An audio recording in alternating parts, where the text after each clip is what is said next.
everyone from the Rose Hill Studios. I'm Annabelle Watson here with Grace McCarron and Lydia Pirner. We have a very special episode of One-on-One for you all today. It is our third annual women's show in celebration of Women's Month, International Women's Month, the month of March. Very special episode. I was here when this episode first started 3 years ago, and so it's great to kind of be at the helm of the third one. But first, I want to hear how you guys are. It's a beautiful day. I feel like Mother Nature kind of blessed us with a great day today for our women's show. So how are you guys? I'm doing good, Annabelle. Beautiful day in the Bronx, first of all, and it's a beautiful day for sports. Like, we have a lot of sports going on. March Madness, of course, MLB just kicked off a couple days ago. There's NFL stuff, there's NBA stuff, like everything's going on right now, and I love this show. My first one-on-one ever was the women's show last year. I didn't know that. Yeah, so this sweet. is super fun. Love being on with you guys, and super excited to jump in. Yeah, same sentiment. This is my first full one-on-one. I've only done nightly, so big stuff there. And to do it with you two guys, or girls, I should say, this is the women's show. So I'm pretty excited. Like Grace said, great slate of sports to talk about. Storylines depending on who you are, but we're gonna have a ton of fun today nonetheless. Yeah, definitely. And we're also going to have Mary Hannah Gallagher, Mary Hawthorne, Hope Nolan, and Sophia Smith join us throughout the show. But as you guys have said, we have a great slate of topics for today. Of course, we have March Madness happening. The Elite Eight starts tonight, so we're going to hop into that. And then obviously we had MLB opening day on Thursday, so we're going to talk a little Yankees Mets.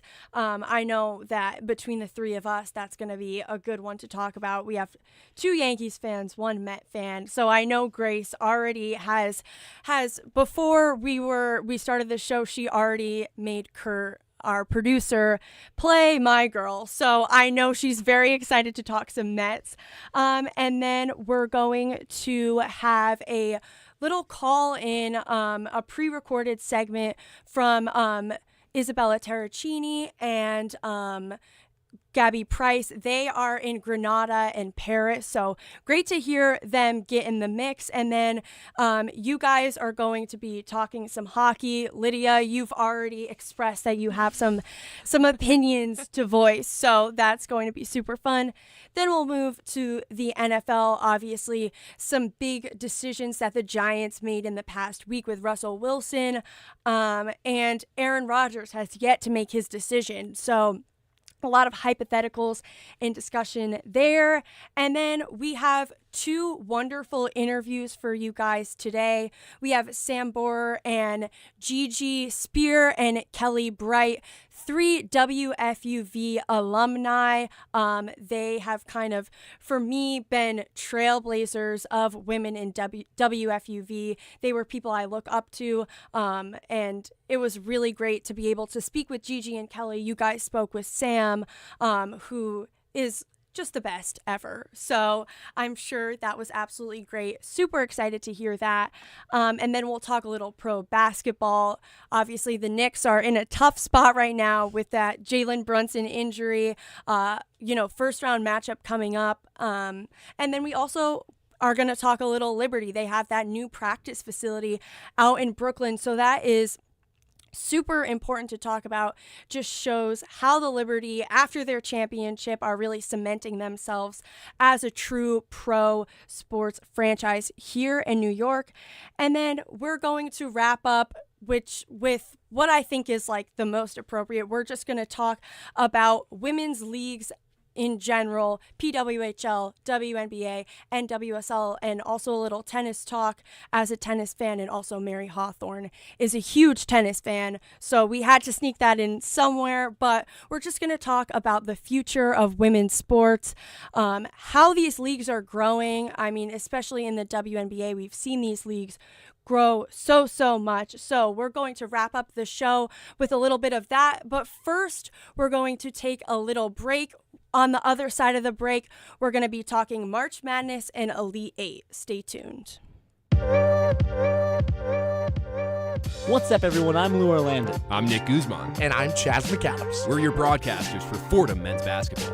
Led by Jackie Johnson, Keith Urgo's Rams are looking to make waves in the 100th anniversary season at the Rose Hill Gym. We've got you covered for the highs, the lows, the X's and O's as Fordham takes on the gauntlet of the A10. Don't miss a game. 90.7 FM WFUV is the home of Fordham men's basketball.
Welcome back into One-on-One. I'm Annabelle Watson here with Lydia Pirner and Grace McCarron. Before we start our March Madness talk, I just have a special announcement. We have a pair of Nets tickets and 4 Yankees tickets to an upcoming game in April. We're going to have a trivia question later on in the show, so call in to the studio at 718-817-2650 to answer that trivia question later on in the show.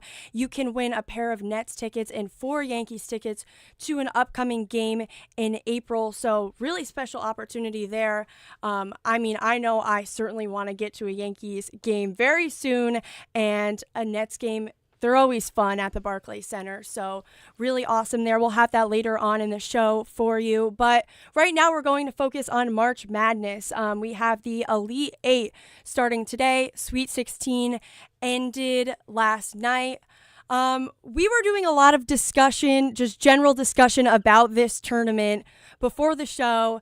And before we get into the nitty-gritty, kind of making our predictions for these upcoming games, I want to hear what you guys think about the general vibe of this tournament.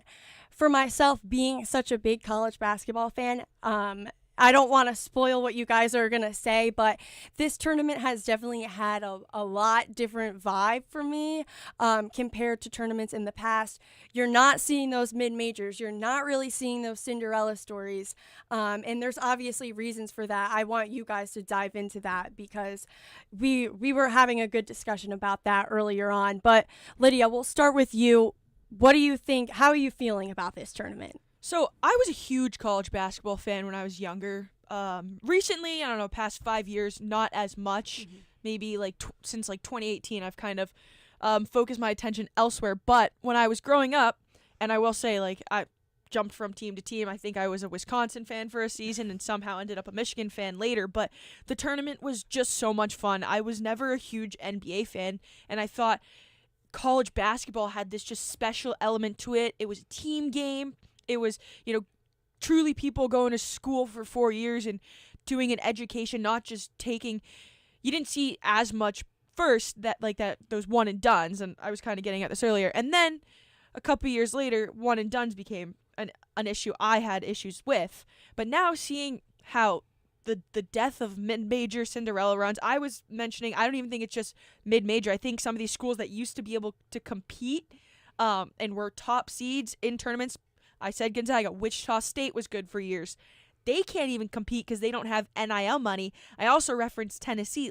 Tennessee has never been a great basketball powerhouse, but they have the NIL money, so now they are. That is a football school through and through, but because these schools have money, it's just I think it's always fun to watch those Cinderella runs. I think when UConn won it when we were probably all in elementary and middle school, I think they were like the 7 seed when they first won it. And this might have been like 2015, 2016. You just don't see that anymore. You saw a 6 seed that went the farthest, and Ole Miss, I believe that was the lowest seed remaining. But now you got all 1s, 2s, and 3s, and maybe it's good to see star power against star power, but for, I think, like a casual viewer, not having a St. Peter's or not having a Loyola Chicago, I believe was a couple seasons ago, it kind of spoils Sister it. Jean. Yes. So yeah, I am like a very casual college basketball fan. This is kind of like the time where we like kind of pay attention to Fordham hoops because we work here, but other than March Madness, I'm not like totally locked in. But I would say having like the lack of upsets this season is just a little bit discouraging, just because that was kind of the thing like for years. Like, you do your bracket, you know, if you're the kind of person who does it based on like what teams you like and hope to win, what colors you like whatever you do, you pick your bracket, but you kind of hope for the upsets. You hope for this year I thought it was going to be McNeese when they beat Clemson. Same. And then they lost the next round to Purdue. Like, every year you have that one team. You have St. Peter's, you have Loyola Chicago. You have Oral Roberts, like I can't remember when that was. That was a while ago now, but you know what I mean. Like, you have those teams, and that's why it's fun, because you just don't know what's going to happen. But this year, it's been purely like the best teams are winning. And that's like good in a sense, like, because at the end of the Final Four is probably going to be 4 of the best teams like in the country. But you know, it's not even fun to make a bracket anymore. It's not No, fun. it's not. Because you just pick the top seed. You just pick the top like, seeds. if You can't you're- even have a little shtick. Yeah. Right. Which like, you were scrutinized for before, like, Yeah. picking all top Exactly. seeds. Now Like- it's like you have to. Like, now if you pick all of the 1 seeds, like, of course people are going to be like, oh, why are you doing that? That's so chalk. But, like, it's kind of the right thing to do. It's like, yeah, that might actually happen. And that's kind of a bummer. Like, you know, I don't know. I'm trying to think of, like, other than McNeese, like, St. John's lost early, but I don't think that was a huge upset because it was Arkansas and that was John Calipari. Like, but I that's think not that big of also a deal. goes to show St. John's high seed, Yeah. but they don't have that NIL money that No. some of these other high seeds do.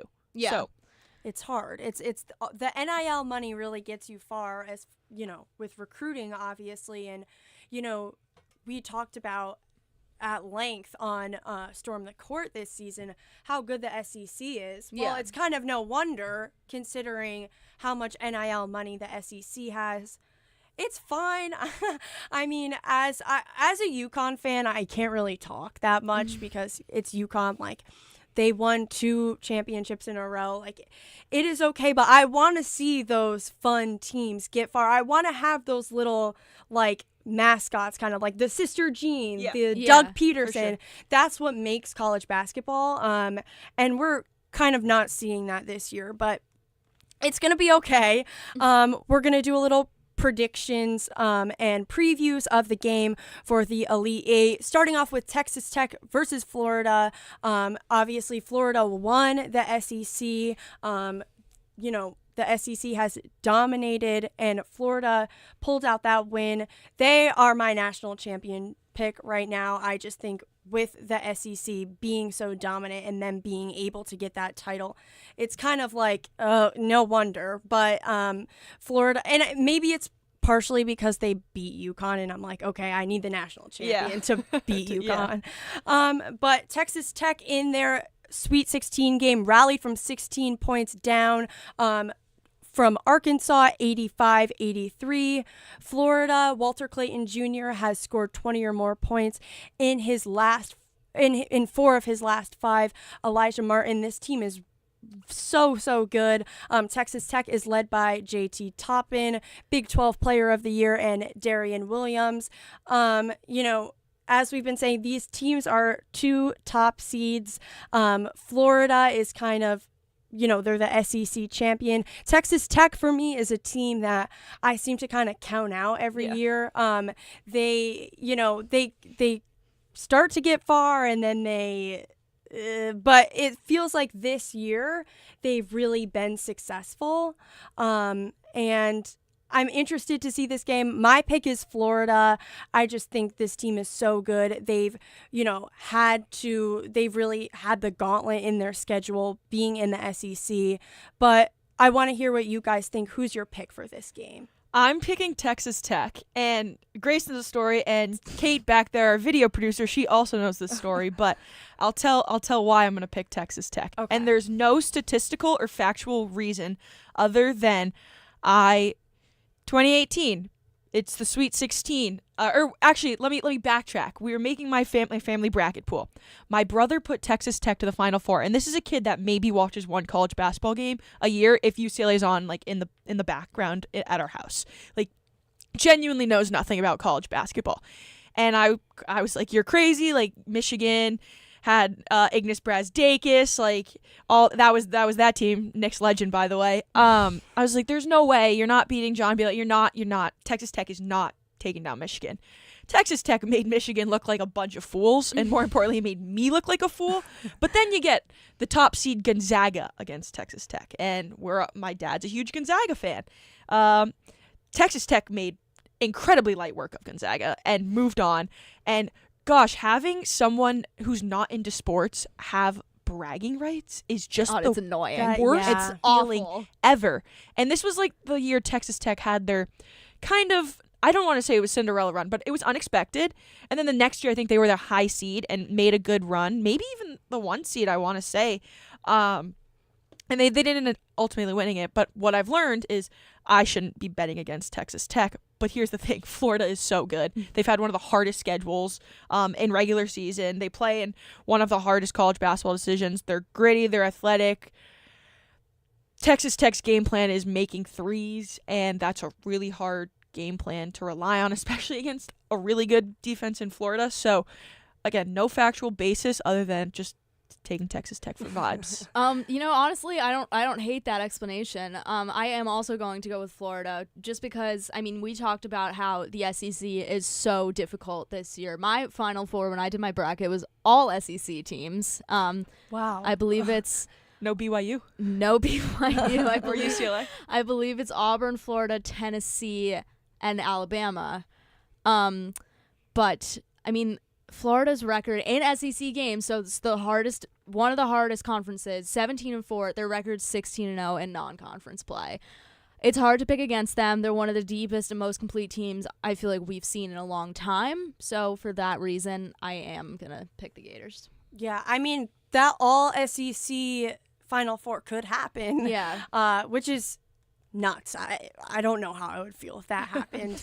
But we'll move again, another SEC versus ACC matchup actually this time. Alabama versus Duke. This game, I hate to say it, I kind of love Duke this year. I think they're very exciting. Cooper Flagg's very exciting. Duke has the advantage in like every single advanced stat category.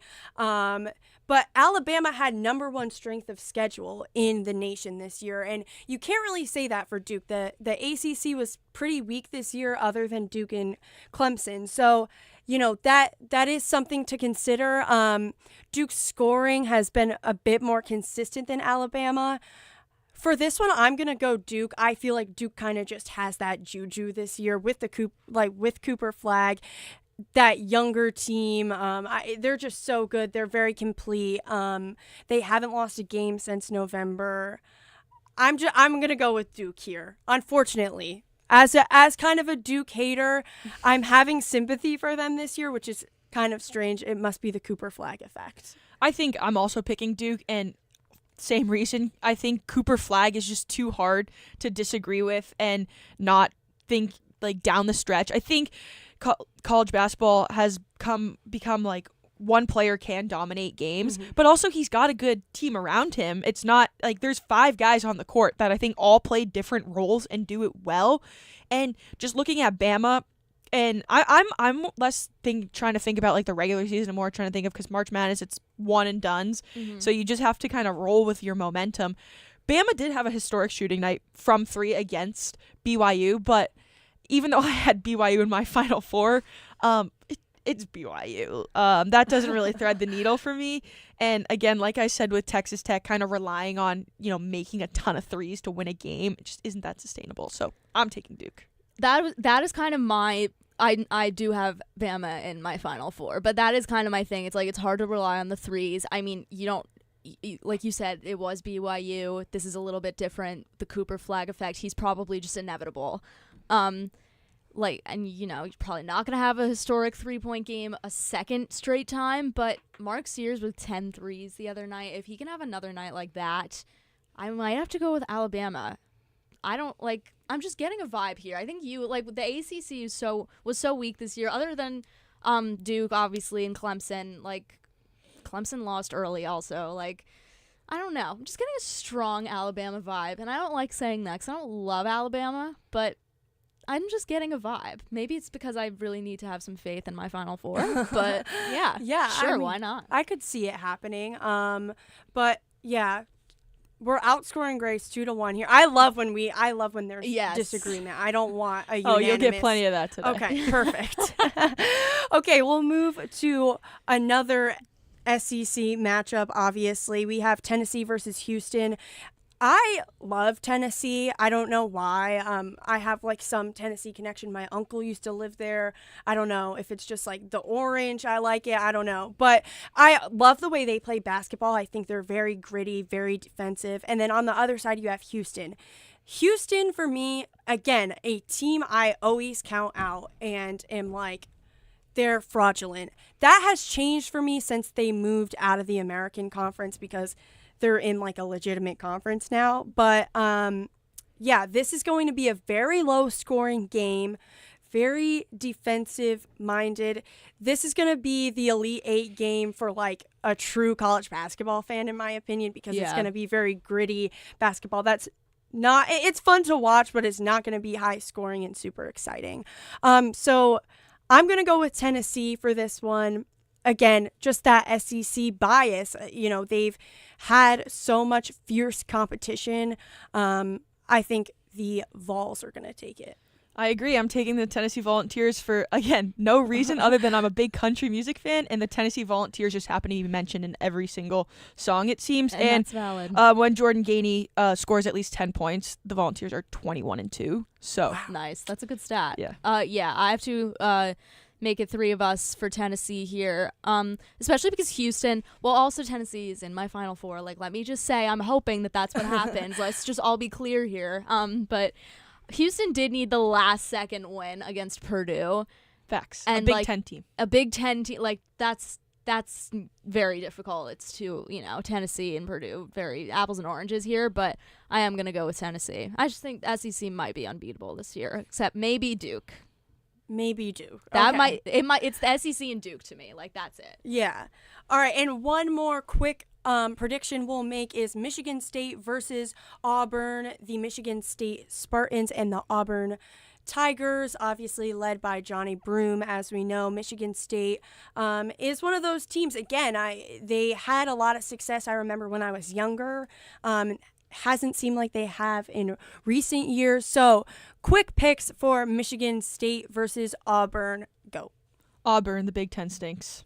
Yeah. I have Auburn winning the whole thing, so I have to go Auburn. Okay. Yeah. So, as we said, some SEC, not biased, but it's hard not to be biased towards the SEC this season, and obviously Duke. But the Elite Eight starts tonight, so we will see who makes up that Final Four. We're going to take a quick break. On the other side of this break, we have some MLB talk for you all. Opening day on Thursday, a lot to talk about, and we're also going to have our trivia question as well.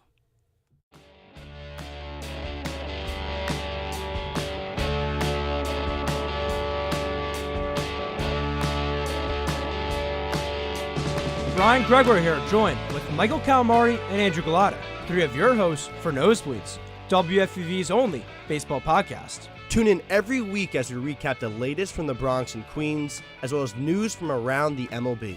You can listen to Nosebleeds on Apple, Spotify, WFUVsports.org, or wherever you get your podcasts. Take a trip around the bases all season long with the Nosebleeds podcast on WFUV. WFUV Sports.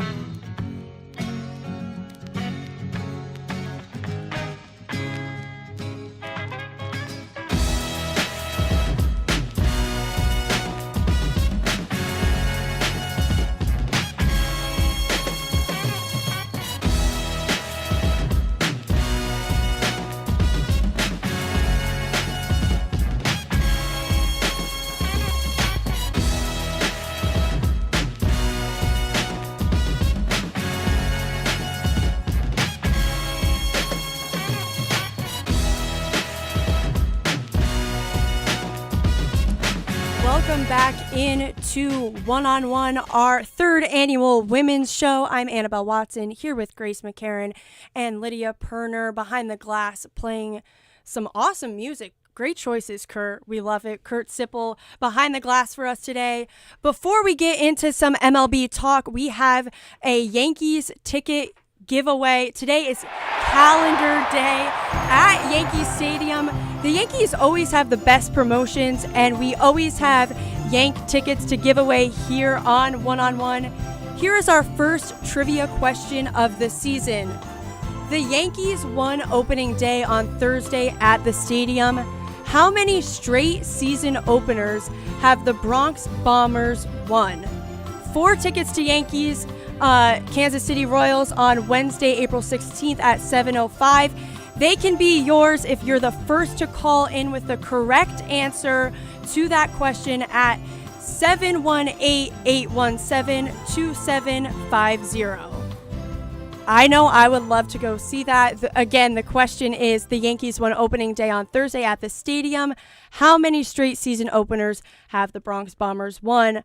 But that's a perfect segue into the Yankees. They won their opening day game at the stadium. They had kind of this weird off day on yesterday, and then they play again today. So we want to jump into some Yankees talk. This team, it's definitely looks different without Juan Soto, I'll say, and without Giancarlo because of his injury. This is kind of a younger team right now with Anthony Volpe, with Ben Rice, with Jason Dominguez. So this opening day was the first time in 70 years that 2 Yankees aged 25 or younger went deep in the first game of the season. That was Wells and Volpe. Austin Wells obviously was the first MLB catcher to hit a leadoff home run on opening day. He really has done well in the leadoff spot during spring training. 6 home runs, 12 RBIs. He spent most of 2024 batting cleanup and in the 8 spot. 13 homers, 55 RBIs in 2025. Austin Wells and Anthony Volpe, they're, what do they call them? Like the chicken parm. Yeah. So this is kind of a younger team. It kind of reminds me of 2017, the Baby Bombers, and it's fun. Obviously, are there questions about the team? Yes, but this kind of younger vibe is fun. And you also have Ben Rice. He's now wearing Juan Soto's 22. He has a very powerful swing. I was there for his MLB debut, so he always has like a special place in my heart. But I want to know, of these younger guys for the Yankees, who do you think is going to be the true breakout star? Obviously, just going based on opening day, seems like Austin Wells is really that guy. Volpe, you know, he's kind of already cemented himself, I feel like, a little bit. But of these newer guys, Austin Wells, Ben Rice, Jason Dominguez, what are your thoughts, Lydia? Who's going to be that guy? I mean, Austin Wells, he set it up perfectly for us just watching that opening day, leadoff home run. He already shut some haters up. I see one right behind the glass that, said no chance. And, it was great I talked about I hate people who have no ball knowledge proving me wrong. Well, and this time I was proved right because I said Austin Wells would have that leadoff home run. And I think it's a good thing for the Yankees. I think you go into a season, you're a young team, you don't have an identity made for yourself, which isn't always a bad thing that can be looked at in a negative light. I don't think so. I think it's a great year for some players to be given legit opportunities. Ben Rice, Austin Wells, Volpe, playing in a bigger spot. I think it's great for these guys to kind of finally get a chance and know that, if things aren't going your way, if the season doesn't go off to a hot start, well, you're still going to be relied on, and you still need to get given the chance to perform. I think it's a great thing for the Yankees, and I think it's only going to build long-term success. I know some people question the Yankees' long-term success. I'm not going to name names, but I think you know exactly who I'm talking about, Grace McCarron.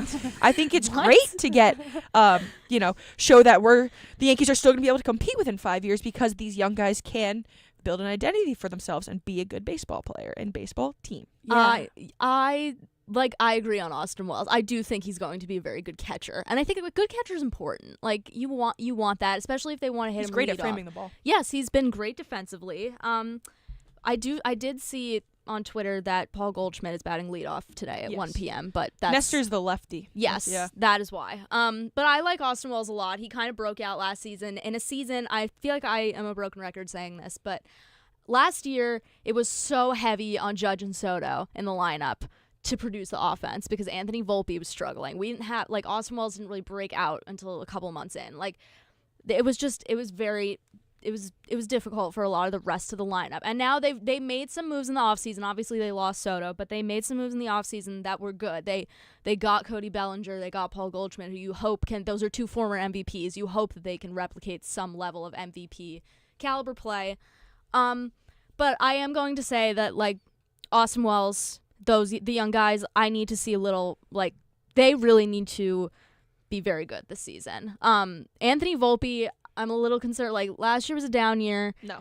I'm a little thank you. I'm a little worried. I love him, and I'm saying that as a Met fan. Love the guy. A little concerned. I need to see a little bounce back from him. Austin Wells, I'm not worried about at all.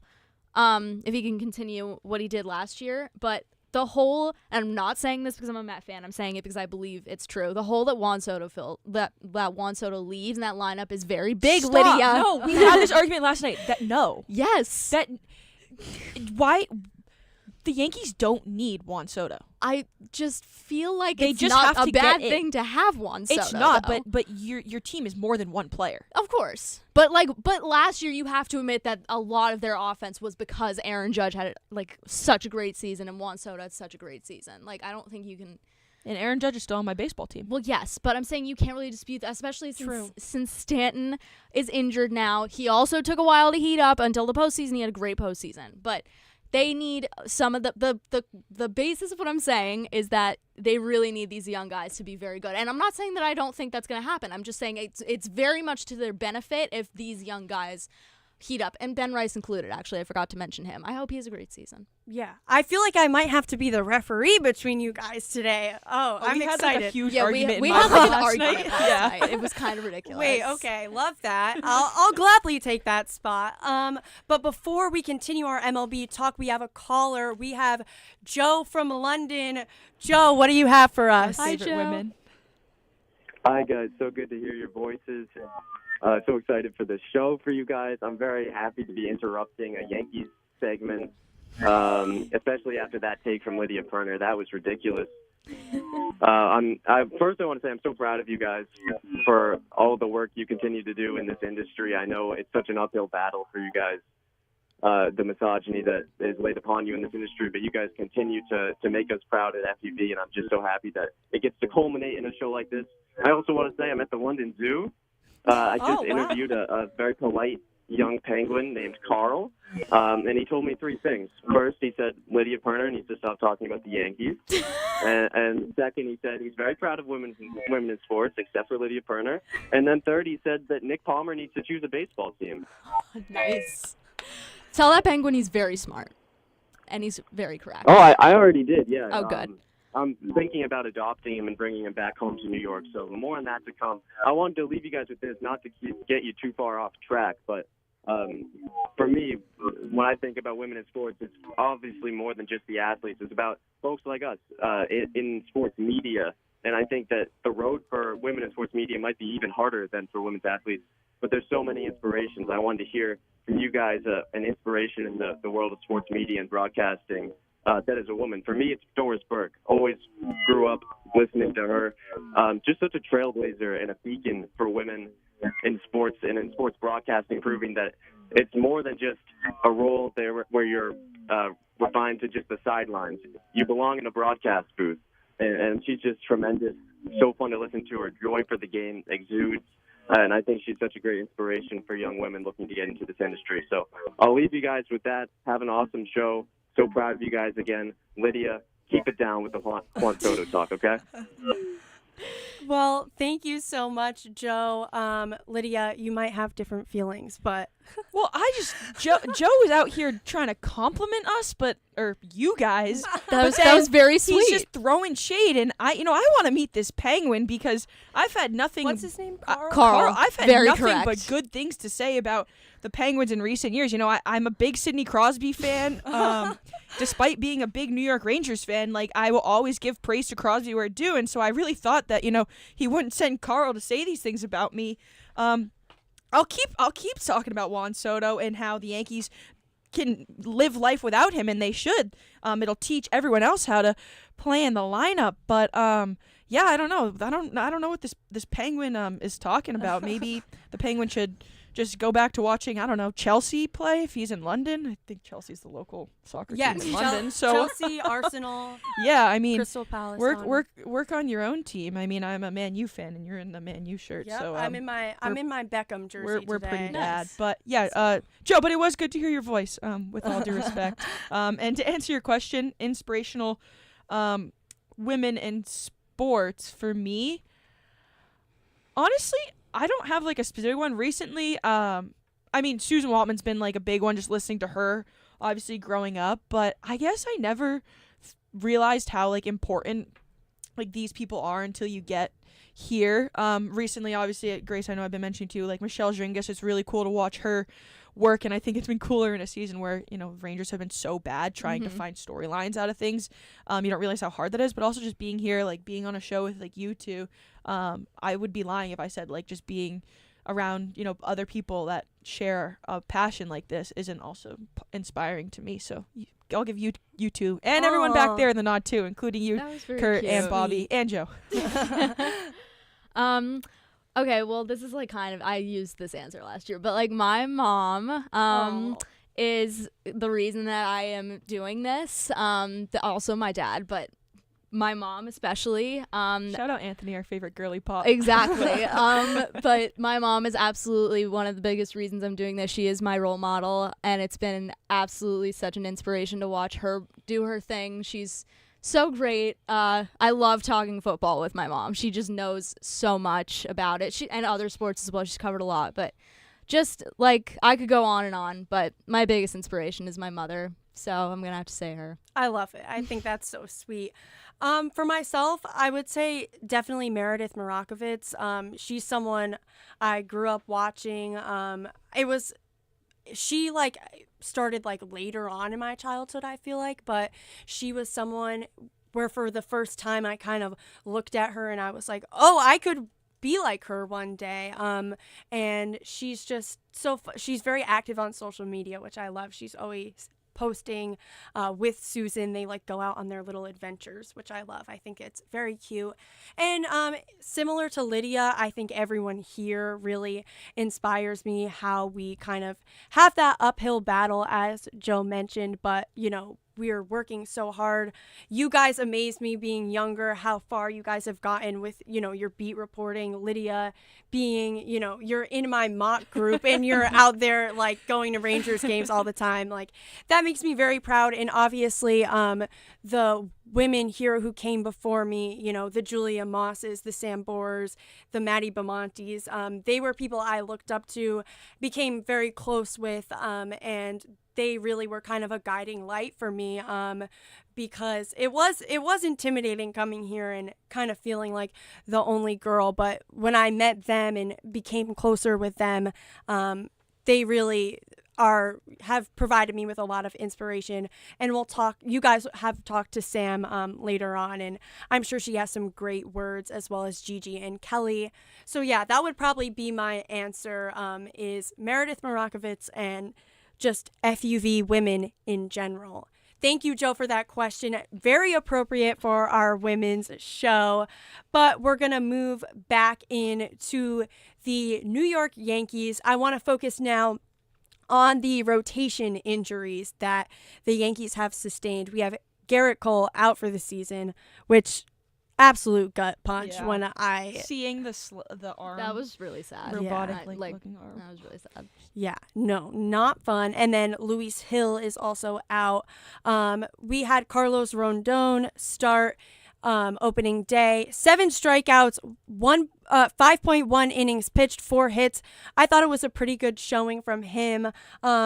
He is someone, I don't know why in the Yankees rotation I forget about him, because he's always pretty solid, but just never does anything too amazing. And to me, that's kind of what is needed for the Yankees this year. Obviously, without Cole, you're not going to get that absolutely spectacular stuff. So for me, they need someone that's going to keep them afloat. And a big part of that is the bullpen, which scares me a little bit. I feel like in recent years with the Yankees, it's either when a reliever comes out, I'm we're totally fine, or I'm I can't even watch. It's never Clay Holmes. Sorry. Yeah, it's never normal. It can never be normal. And it with wasn't the Yankees. on opening day. Yeah, No. and it wasn't on opening day. Devin Williams made things a little scary, gave up 1 run to get the Brewers within 1.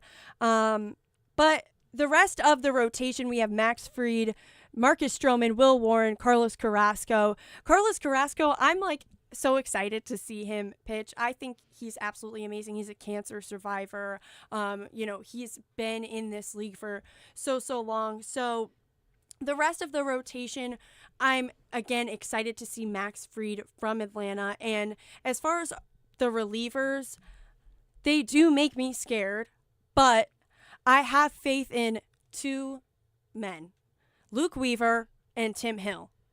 Luke Weaver, to me, is the ultimate, I feel like pitchers, especially relievers, you gotta be a little weird. You have to have something it's like a goalie in all yeah. You have to be kind of an interesting guy, and Luke Weaver fits that perfectly. He is someone who just, anytime you see him answer anything in an interview or anything like that, it is the most strange thing. And to me, that's what makes me have faith in him. He's that perfect stereotype of kind of a weird guy and a really good pitcher.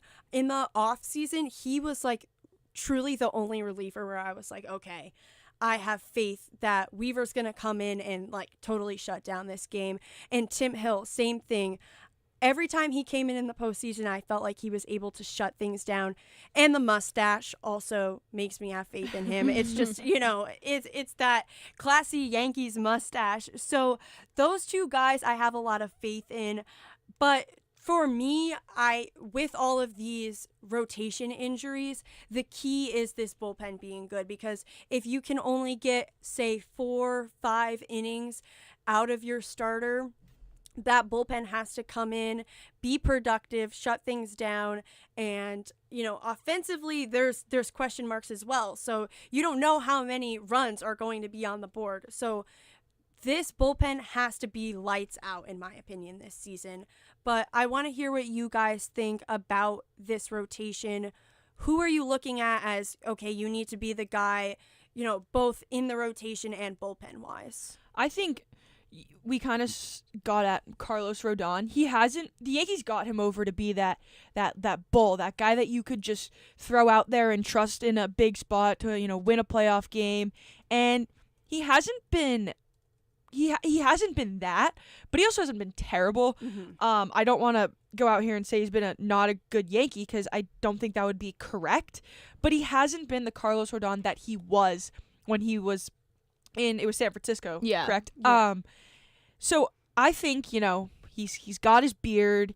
He's got that side of him, invigorated. I think that's a guy with Cole going down knows he has to step up. But then also I think you complement that with a Max Fried. I think that obviously we'll see his first start today. And the first start's always the toughest, going from Atlanta to New York, two completely different markets. Like the New York Yankees is a whole nother ball game, and I think that's what we saw with just pressure with Williams, because obviously he's been a good closer these past few years, but you get a little overwhelmed. But then seeing the first strikeout, seeing the first out or 3 outs and getting the save, I think it's gonna be the same thing for him today. So, I mean, those two guys ultimately are going to have to step up. Last season, I know it was like you needed Cole to have a really good outing, and you needed Rodon to then come in and have a good outing, or Nestor, and then you could kind of be like, okay, if Clark Schmidt doesn't do that great, whatever. You got the other 3 guys to bail him out. That's not really the case this year, but I think it's also good to get, Will Warren reps and test the bullpen. I agree with that. The bullpen, it's one of those things where I think they could come in and pitch like they did on Thursday. I thought, they all looked good. Leiter looked good. Hill, I believe, Hill came on. He looked good. Weaver, all looked good until that top of the 9th. But yeah, it's funny you mentioned Luke Weaver. I think it's perfect that you bring him up on, the women's show, because I think he's just the perfect diva and just always answering the way he answers questions, like the Girl Scout cookie video. Yeah. I don't know if so funny. Or the mascot, like, oh, who's your best friend on the team? Well, I always try and make friends with the mascot, but the Yankees don't have a mascot, so I'm working on that. He's so just funny. The best. My roommates will watch Yankees games with me, and we'll go to Billy's, we'll go to stands, and all of them, their favorite is Luke Weaver. They're like, Weavy! He's just they love him. He's the perfect Yankee on a team that has so much seriousness to them. He's just not serious, and he just brings that nerdy element and weird element that this franchise needs, just to give the fans some I can take a deep breath at this player. He'll find a way, and even if he doesn't, he'll still be Luke Weaver tomorrow and won't be too phased. And when he was a closer last season, I thought he did good, because Clay Holmes couldn't do that, and he's not a starting pitcher either. But sorry, go ahead, Grace. Oh, we'll get into the Clay Holmes. Yeah, I was gonna say. Okay, so on Carlos Rodon, he was great in opening day. I will give him his flowers for that. I think it's acceptable to say that his Yankees tenure has not been what we wanted. In 2023, he had a 6.85 ERA. That's not, you can't have that. And the 2023 Yankees were not great. We watched a lot of them. They were not an exciting baseball team. But Carlos Rodon, he has a little bit left to prove as a Yankee, because you said he was great in San Francisco, and that's who they were hoping to get right out of the gate. They did not. Last year was much better, 3.96. It's not ace caliber, but it's way better than 6.85. But yeah, I'm looking at Max Fried because they don't Garrett Cole as your ace is such a sure thing that they've lost that you kind of need Max Fried to be that kind of guy. I have trust issues with Rodon. Trust issues a little with Marcus Stroman as well. I think you're just a hater. Well, I am a Marcus Stroman hater, but we don't have to get into that. Clark Schmidt, I don't know if he's quite there.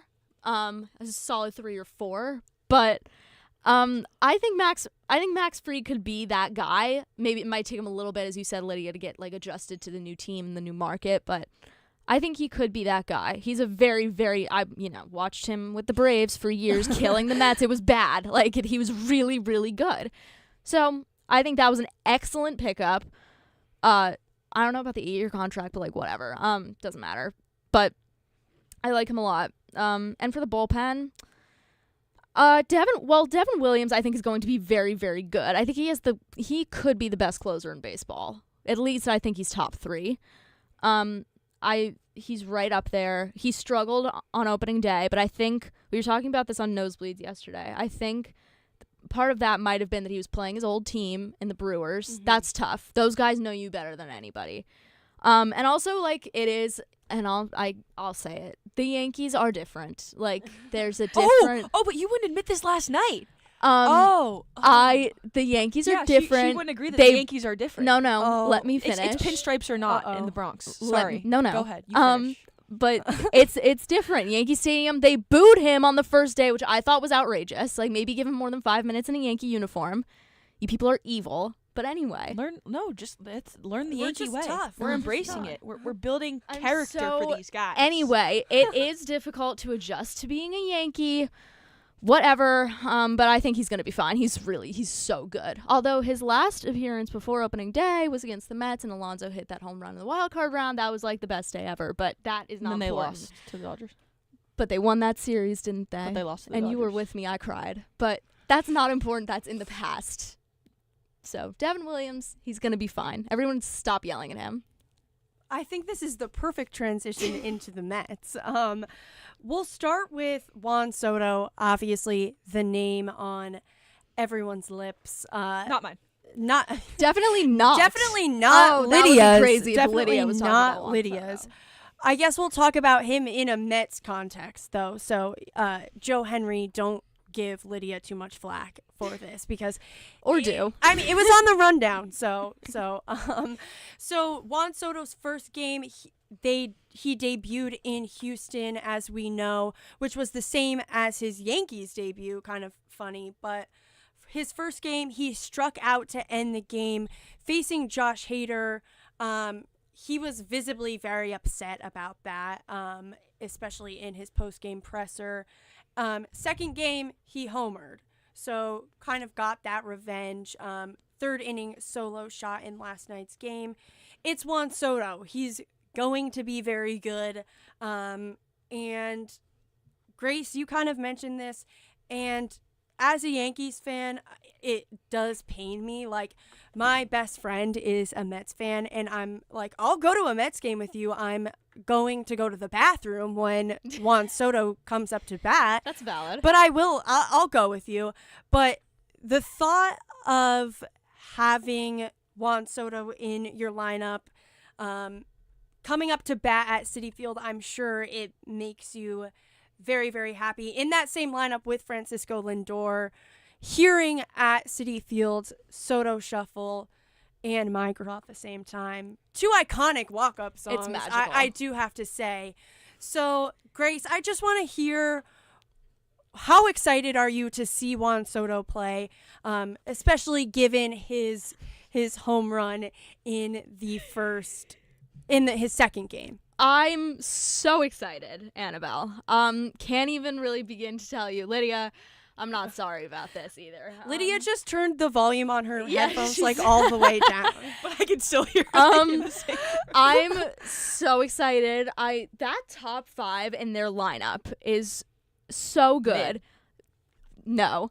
Lindor, Soto, Alonso, Vientos, and I might have had them switched there, Vientos and Nimmo, but I think that top of the lineup is so dangerous, and Juan Soto is just so much fun to watch. I think he, like, the vibe I'm not going to say aura, even though that's kind of the word I want to use, but, like, the vibe he brings to the game, I just knew that would make you mad. The vibe he brings is also, like, completely different. I think the Mets don't have that. Like, they needed kind of a little bit of swagger, and I would agree with that. I don't think that the Mets had that. I think the Yankees kind of, like, they kind of do have that. Like, they had that with Juan Soto, and, like, they do without because of, like, them being the Yankees. But I like that for the Mets, and obviously he's going to be a fantastic hitter. And hitting with Francisco Lindor, I mean, I just, like, can't stop smiling talking about it. And they really, like, that was such a great move in the offseason. Lydia, your response? I was always taught, if you have nothing nice to say, just don't say it at all. I get scrutinized for complimenting Soto. I get called. When have I get called scrutinized little you brother for that? being like, saying anything good or bad about Soto. So there's just really no winning when I talk about Juan Soto. He'll be a good Met. That's a pretty expensive home run last night. If you do the math, $765 million divided by 1. Who's writing those checks, Lydia? Not me. That's like tax. I'm just thinking like the tax implications of that one home run, like in New York, where like it's like 40% plus the luxury tax. Like, ooh, that's an expensive home run. Yeah. I really don't got anything to say. Soto's a good player. He'll be fine. It was great to see him strike out that one time. Yeah, It's funny, that did feel pretty good. and it's funny that like Soto's got Yankees fans rooting for the Astros. That was outrageous. yeah, like that's crazy. Some It's a of you very people different. have It's a some very shame. okay, but it's a very different Like, era of Astros baseball. That's Yeah. true. A lot of those guys are, other than Altuve, like most of those guys and it's are been gone. for a couple years. Like I was a fan of like after the Astros like got rid of all of their coaching staff and stuff. Like I didn't hate them in the same way, but it's just ironic. Obviously hitting behind Lindor, that's a good spot to be in. It's not the same as hitting around Judge. I think he was before Judge in the lineup, but don't actually quote me on that. My memory is as good as a goldfish. But yeah, Mets will be fine. Soto, he'll be a good player for them long term, but I don't really got anything else to say about it because I'm having trouble saying nice things. I appreciate your. I tried. You did. I appreciate your effort. Oh, and Grace, I just want to hear what you think about this. Their loss on Thursday broke like the Mets like opening day streak. So yeah, well, they do have like the best record on opening day in the league since. I don't know if it's since the team's inception or it's a very long time. They're like 41-15 on opening day, which is kind of crazy considering like the Mets franchise history is like not that amazing. I will admit it, but listen, that was a winnable game on Thursday. They left my main problem. We'll talk about Clay Holmes a little. He was fine, not amazing. Yeah, they were leaving a lot of guys on base, and I do not like that. I've seen that with past Mets teams, and that has been the thing that killed them is they cannot drive these guys in. It might be a problem with the lineup. It is one game, so I'm not panicking, but that was just my thing on Thursday. When I was crashing out over the loss, I was like, you can't leave these guys on base. But other than that, it's like, okay, like the Soto strikeout, like I know it was funny. He was up 3-0 on Josh Hader, who's amazing. Yeah. Like, of course, like I could see why Yankee fans. but Soto's a superstar too, no? I could see why Yankee fans would latch onto that. Whatever, it was one strikeout. I'm not that concerned. He homered the next day. I'm like not that worried. I'm past it already. We play again today, and it's all good. Feeling super chill. Well, as you mentioned, Grace, we'll move to some talk about Clay Holmes, another former Yankee moving to the Mets. He was the opening day starter for the Mets. 4.2 innings pitched, 5 hits, 3 runs, 2 earned runs, 4 strikeouts. Clay Holmes was a guy who made me want to look away when he was on the mound. And to see him in this starter role is very interesting. So this is 2 great perspectives from you guys. What do you think? How did you feel about it, Grace? Because he's yours now. It was kind of what I expected. I was making jokes with Kurt Sippel, our wonderful producer today, about, he's going to go 7 scoreless and it's going to be great. I didn't really think that was going to happen. I don't know what Kurt's take is on that, but I did not think that his first start was going to be as great as the spring he had. He did have a very good spring training, but it does take a little bit. He hasn't been a starter since like his rookie year, I think in 2018 or something when he was with Pittsburgh. So that is a big adjustment. He struggled with the Yankees sometimes. But it's fine. It's not like he went. Now, if he had gone in the first inning and given up 6 runs, I would have been on here crashing out. Like, I will actively admit that I would have been freaking out because I'm a little nervous about their pitching staff. But I think it's okay. If it continues like this, will I be worried? Absolutely, because they have a lot of pitching. I don't want to say issues, but like Sean Manaea is hurt. Say it. Sean Manaea is hurt. The rest of the starters, I'm not totally sure about. We're not sure what we're going to get out of Senga. Griffin Canning starting today. I'm, again, a little bit nervous. Tyler McGill, I don't know how much trust I have in him either. So, yes, that is where I'm scared about the Mets this year. But I'm willing to see how it pans out and to not freak out until I need to. I'm so chill. I've been very chill. Yeah, just all I'm I gotta serene. say is get ready to learn White Horse and Clay Holmes because I love that song. I think I'm only 20, but I think I've got some like gray hairs because of Clay Holmes. He was actually, for the first couple years of his Yankee tenure, I was a huge fan of him. Yeah, me Like, too. You knew he was coming on and just gonna be able to close it out. And then it was that one summer, was it 2021 maybe? Yeah. The pitches were just wild constantly. Yes. Like I remember I can't watch games against the Red Sox at Fenway Park because one, I have to watch it on the Nesson broadcast, and I'm not willing to do that and watch it muted. So I'd watch it from like my phone, like the box score, and I just see where the pitches are landing, and it would be like the green icon just like way out of the zone, and I was just like, oh gosh, it's gonna be one of those nights again. I think Clay Holmes just lost his swagger. I really do.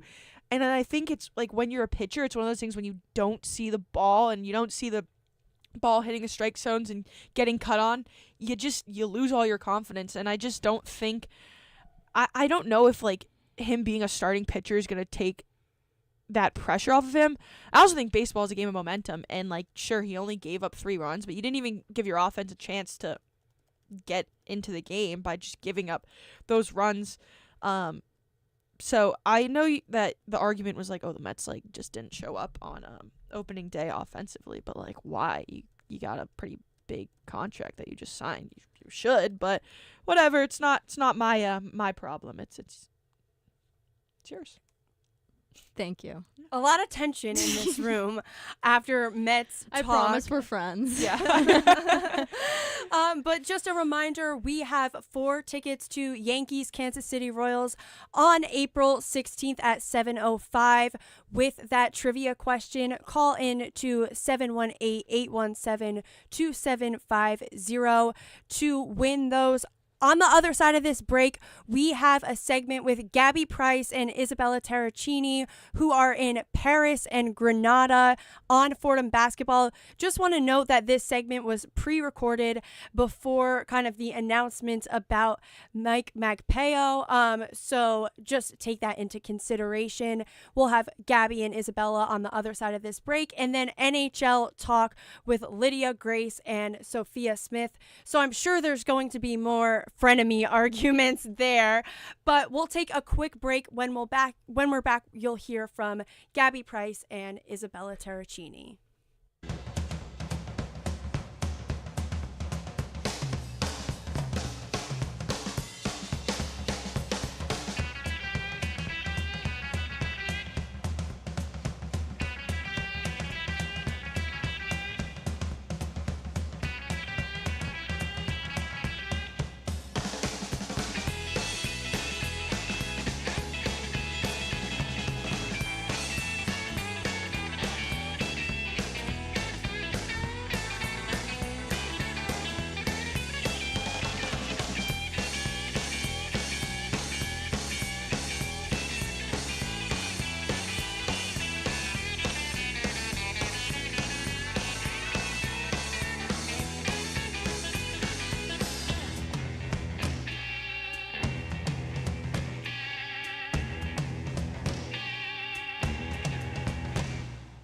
You're listening to WFUV, New York.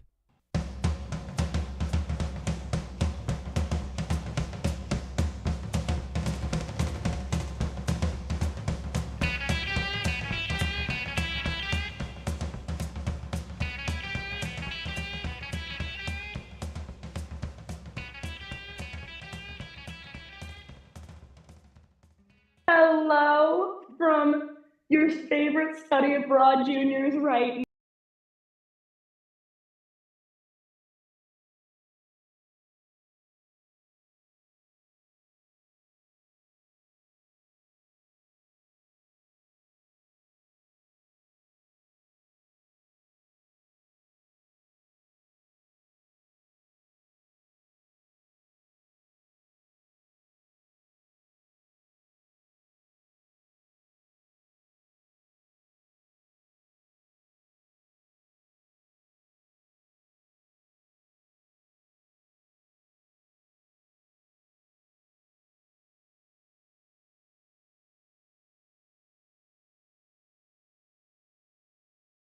Notifications. Obviously, I'm sure you have the same experience, waking up to 100 different texts from people overnight. That time change, and when I saw this ESPN notification, I quite literally did a double take because I was like, no way on this random day in March, right after season has ended, March Madness about to, be Go to taken the off. Sweet 16. Indeed. Fordham has announced or as they call it, a change in their coaching, but the firing of head coach Keith Ergo. I mean, I was shocked. And I literally had to go on Google. I Googled Fordham men's basketball, went to the news section just to make sure that what I was seeing from my ESPN notification, I mean, valid source, but I needed to hear that it was true. And I'm honestly a little bit still in disbelief. I am too. I mean, Pete Thamel and his Fordham News, they've been catching me off guard recently. I remember I was just about to put my phone away and go down to meal because I always unplug so I can communicate with everybody at dinner and lunches. I never bring my phone down to dinner, but I remember I read it and I was like, oh my God.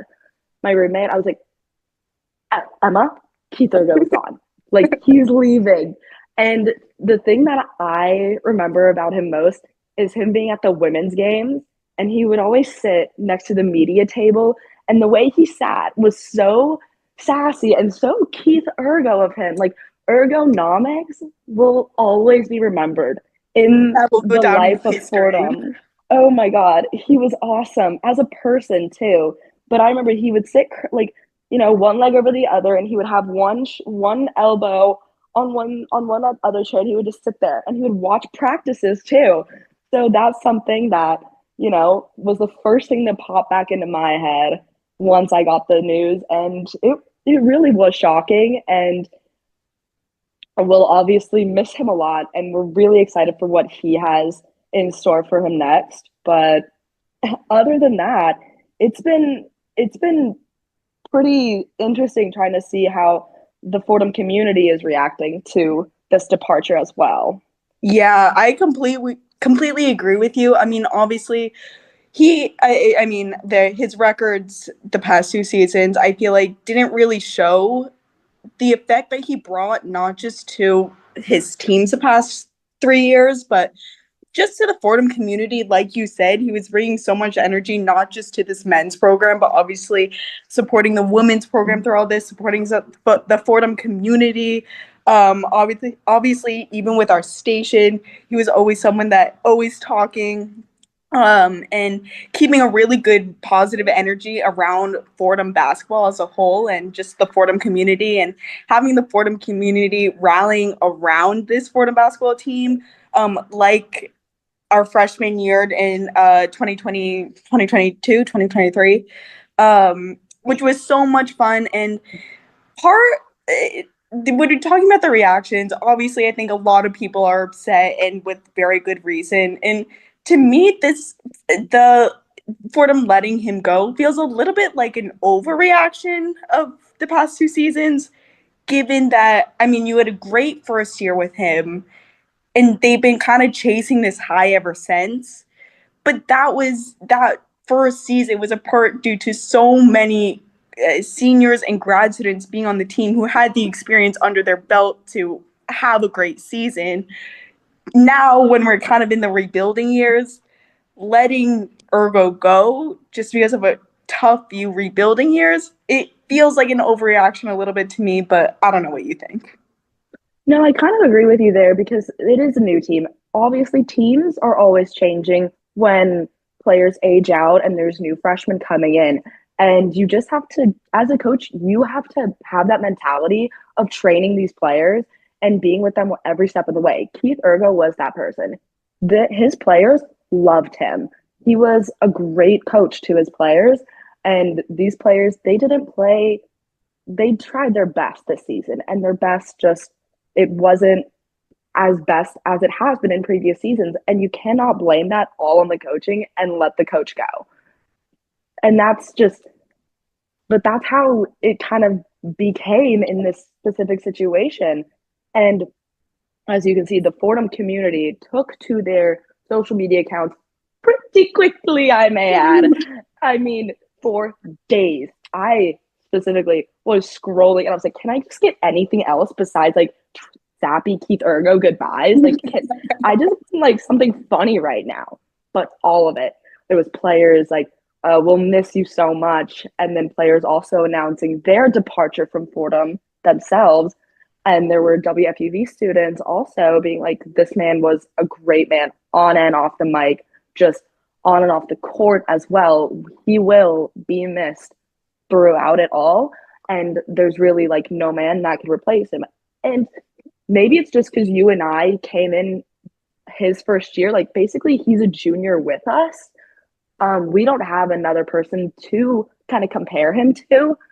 So with this new coach that may or may not come in, which we'll get to in a minute, we really can't compare it. So we're in our minds, he's like this great, awesome coach who had his ergonomics year.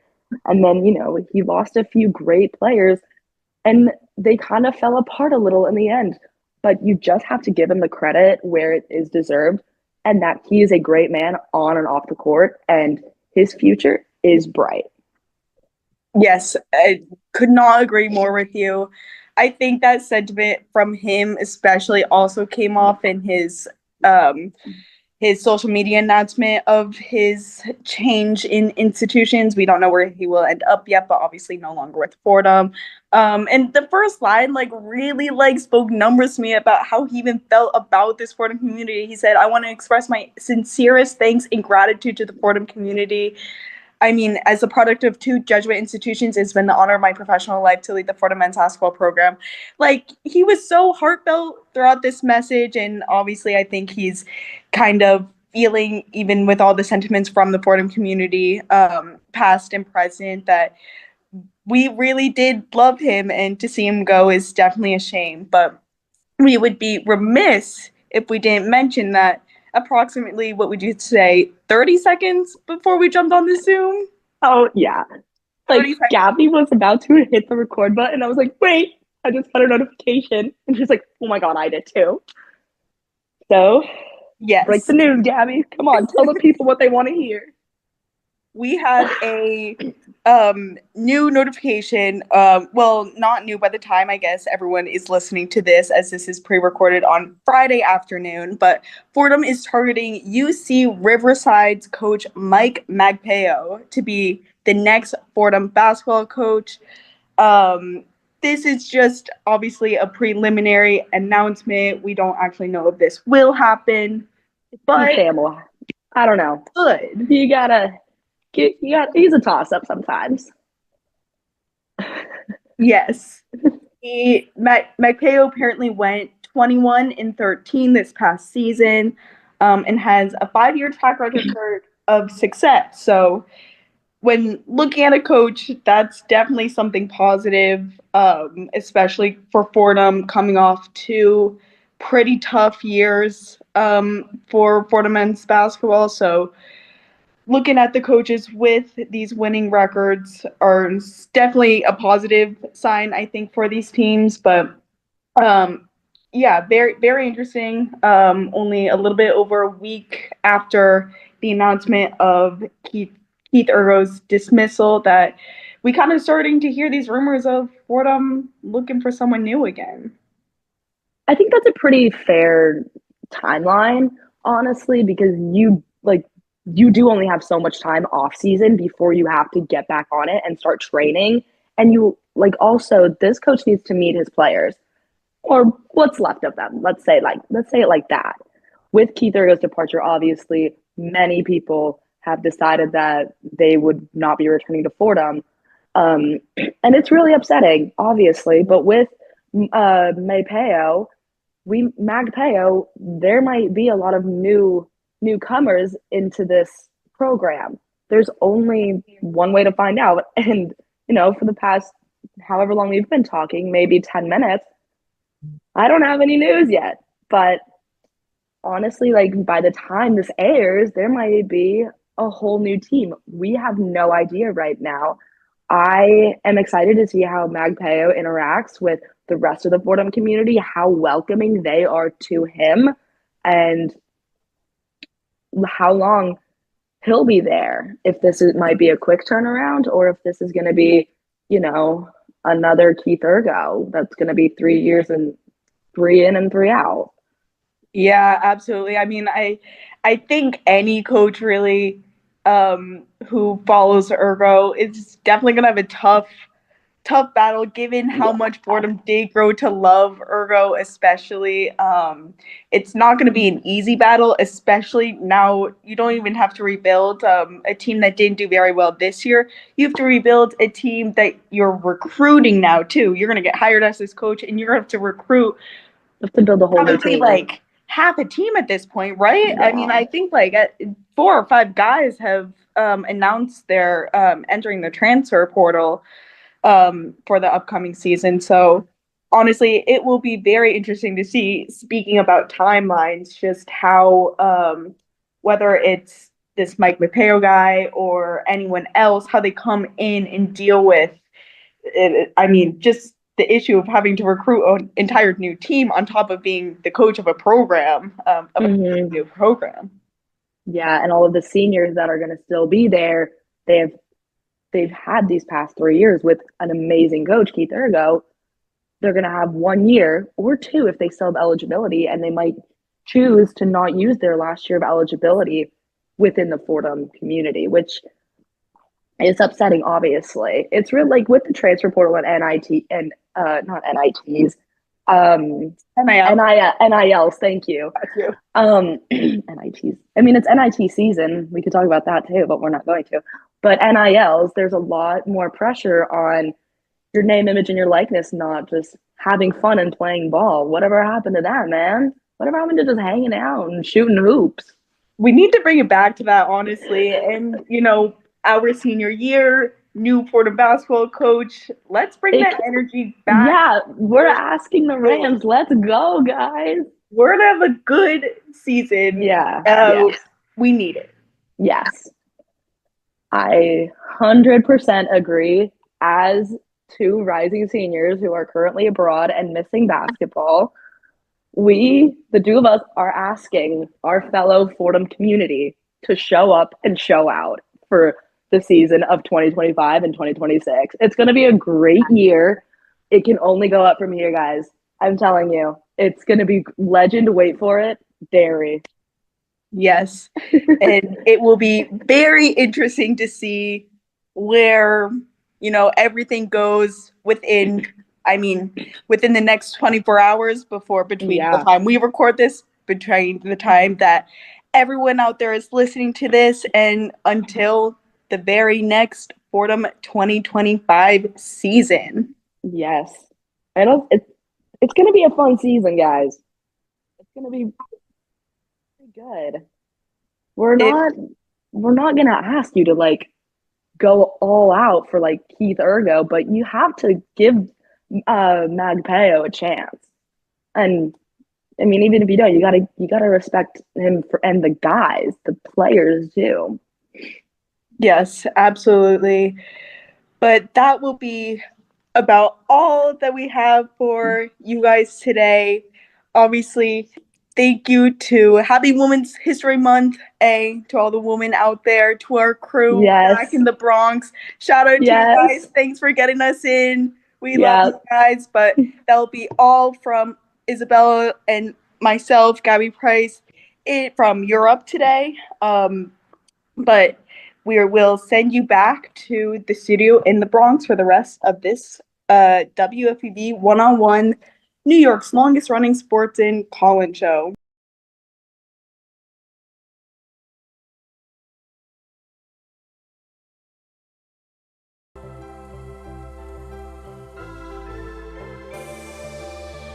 Hi, this is Mike Breen, WFUV class of 1983. WFUV is the flagship station of Fordham Athletics, with live coverage of Fordham football, Fordham men's and women's basketball, in addition to Saturday one-on-one. Stay right here on 90.7 FM for all things WFUV sports.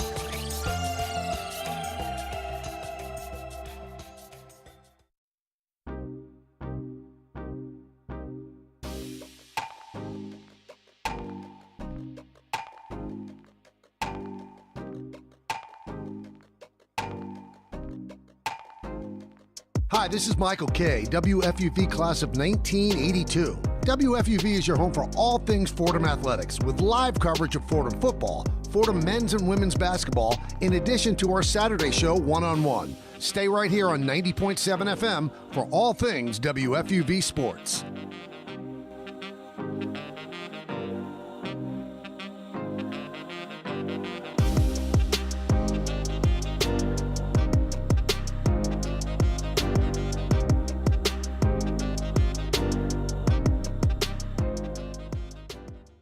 Yankee Stadium on Friday, April 25th when the Yankees host the Toronto Blue Jays, and be ready to receive a great Yankees promotional giveaway. It's Yankees Hockey Jersey Night, presented by DKNY. The first 18,000 guests will receive a Yankees hockey jersey. For tickets, log on to yankees.com/tickets. Again, don't miss the Yankees and the Blue Jays for Yankees Hockey Jersey Night, presented by DKNY on Friday, April 25th. Visit yankees.com/tickets today. Welcome back from the break here on the all-women edition of One-on-One. Lydia Pirner and Grace McCarron are now joined here by Sophia Smith to talk some hockey. But first, I do want to mention that the Yankees tickets were claimed. Congrats to Kira Perry. I hope you enjoy a great Yankees win that night. But now let's talk hockey, and there's a lot to talk about, at least for me. Being a New York Rangers fan and getting to cover the team, I got a lot to say. I feel like this is just going to be a therapy session for Sophia and I. We'll just get right into it. Last night, the Rangers, they had a 2-goal lead twice in the game against a lottery team. They had a 95.8 win probability with 8 minutes left in the third period, and they had power play opportunities. They had chances to build on the lead, but instead they just decided, you know what, let's give Anaheim a chance to get back in this game, not once, but twice. They end up tying the game and then winning in overtime, to where the Rangers literally never even sniffed the puck. They just let Anaheim run around with it the whole time. This team, there's no effort. It's just a spineless hockey team. The big guys aren't showing up. The young guys can't even show up because they're just getting scratched. They're just getting their ice time cut. There's no communication between the coaches and the players. There's no communication between the coaches and the general manager. It's really awful to watch, and it's a shame that us as Rangers fans will always show up for this team, stay up till 2 a.m., even though you have a call time of 9 a.m., and they're just, they're not going to win. It's like if they're winning, they're not going to win the game. If they're losing, they're still not going to win the game. So it's just bad, and it just keeps getting worse in a season with lows and lower lows and lowest lows. Last night might have been the lowest low of all lows. What do you think, Sophia? I'm just at a loss for words here. I keep waiting for them to catch fire, and then it doesn't happen. And I don't understand how these teams, nobody in this Eastern Conference wildcard race wants to win. That's true. And so you'd think that they'd see this and they'd like show effort and show energy and want to win, and then they just let this game go away from them like that when they had it in their hands the entire time. I'm so frustrated. And Grace, before we hear your take, because I know you were watching with me, we have Jack Warner from the Bronx on the phone. Jack, what do you got for us? First of all, thank you guys so much for taking my call. I'm excited to call into this. And before I break Lydia's heart with this Rangers question I'm about to ask, allow me to lighten the mood real quick, because I do have a few things I want to say. First of all, happy Women's Show. This is one of my favorite traditions we have at the station, and you guys deserve this special event and then some. We're all really, really grateful for everything that all of you do at the station. You guys make everything we do just so much better, and let this show serve not as this one-off special event, but more of a reminder of what this industry desperately needs more of ASAP. The sports industry is kind of a weird one. It's constantly evolving every day in revenue and in technology and even talent on the field, on the court, on the ice, on the track. But it's still so behind the times in some ways with respect to how some people are treated and to what extent their voice is legitimized. And there's no group of individuals that's truer of than women. So for all of you guys and the women of WFUV before you to take that challenge head on and not only want to just pursue your passions, but bring forth a change that we're in such desperate need of, it makes all of you guys heroes. I'm going to be honest. So, she's behind the glass right now. Annabelle, that's someone who's given this station so much over her time here, and she served as such an amazing role model for the younger women in the station, along with everyone else. And that's a tremendous loss seeing her graduate this year along with the rest of our senior class. But it leaves behind such a standard for you guys to live up to. Grace and Lydia, you're both people that I've gotten to teach and train personally, but honestly, in all honesty, you've ended up teaching me just as much in the process of me teaching you. And maybe even more so, actually. And you got Sophia on here getting on-air reps in her trainee year. Like, this is what it's all about, man. There's even more people that I didn't get a chance to mention. But, you guys have all made the people around you better, and we're so proud of each and every one of you guys. So now that that's out of the way, Rangers, let me ruin all of that. I got to ask. They're tied for the wild card 2 spot right now. So I know there's a handful of games left, and it's not like it's over. If, God forbid, they miss the playoffs, is this the game? Is this the game that you remember? Because you think about how lopsided of a matchup this was, and you think about the ways in which this game was in the palm of their hands, 2 different 2-goal leads, and then you leave Igor out to dry at the end of the game. It's an absolute defensive collapse against a team that you traded your captain to very in a very ugly fashion. Is this the game, if they were to miss the playoffs by the conclusion of the season, are you looking at it as like no, this is, it's just how things went over this stretch, or is this the game that you're looking at as, what, this is going to haunt me for seasons to come? Well, first of all, Jack, thank you for the very kind words. We obviously appreciate you calling in, but I know you were talking about how much this show means to the station, whatever, but just what you've done for all of us too, that will never go unnoticed. Just being such a great support person to all 3 of us. Thank you so much. And then as far as your question for the Rangers goes, I think because of recency bias, it will go down as one of, if they make the playoffs or if they don't make the playoffs, more if they don't, like I said, because of recency bias, you're going to look back to this game. But that's not to forget the losing to Chicago in December 2-1. That's not to forget getting blown out by the Sabres twice coming out of the break earlier in the season at home on Garden Ice, where every single Sabre, except for like 3 players that were defensemen and Ukko-Pekka Luukkonen, got a point. There's just so many losses. The loss to the Colorado Avalanche, both in Colorado and at home, losing in the last second of the game at MSG, and then not being able to bring that one to win in regulation and losing that one in overtime. There's just so many losses that you can look at with how brutal this team has been.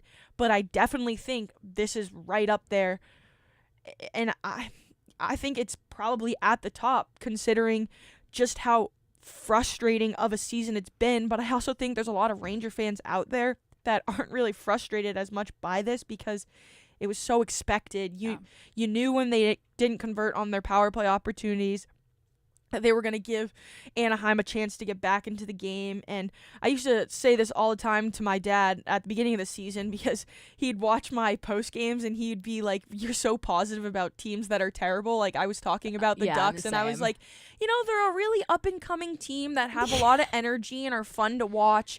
And well, you know what? That showed last night. Mm-hmm. They used their energy. They used their power of being nobody necessarily caring about them because they're a lottery team, and they defeated the spineless New York Rangers that just have been terrible. So yes, this is a loss that I think you're going to look at. I agree with all of that. I think that there's just been too many losses this season, which you named a lot of them, that this one just seems like another one of the pack.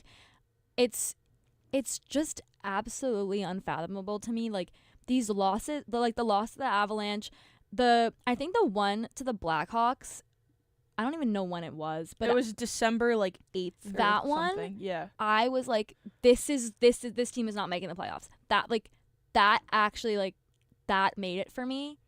And last night I was texting my brother when I was watching the game, and I was really mad. I was like, I can't believe this. This is ridiculous. And he was like, no, I can believe it. And I can believe it too, because I'm looking at a list right now of 20 losses from the Rangers this season that they're all the same story. You think they're going to win, you think they should win, they should show up, and they don't, and they get blown out, or they lose in overtime games that they should absolutely be winning. I'm not surprised. I was when you were naming all those losses, one that came to me, and I know you were at this game in Ottawa, was the game against the Senators a few weeks ago. I tried to forget about that one. Sorry to bring it up, but you just it. I mean, it's really, it's almost annoying. This we know that and I'm saying this as an Islanders fan, but we know that the Rangers are better than this. This is Islanders behavior. I'm gonna just say it. I'm going to insult my own team. This is Islanders behavior. These kinds of losses in overtime where you don't even touch the puck. And it's pathetic where they blow the lead and then they don't touch the puck in overtime and it does not go their way. Not how a playoff team performs. I've been saying this whole time that I think the Rangers will get into the playoffs because, as you said, Sophia, all of these teams that are still in the mix, Montreal, Columbus, and the Islanders, actually, none of them seem to want to take it.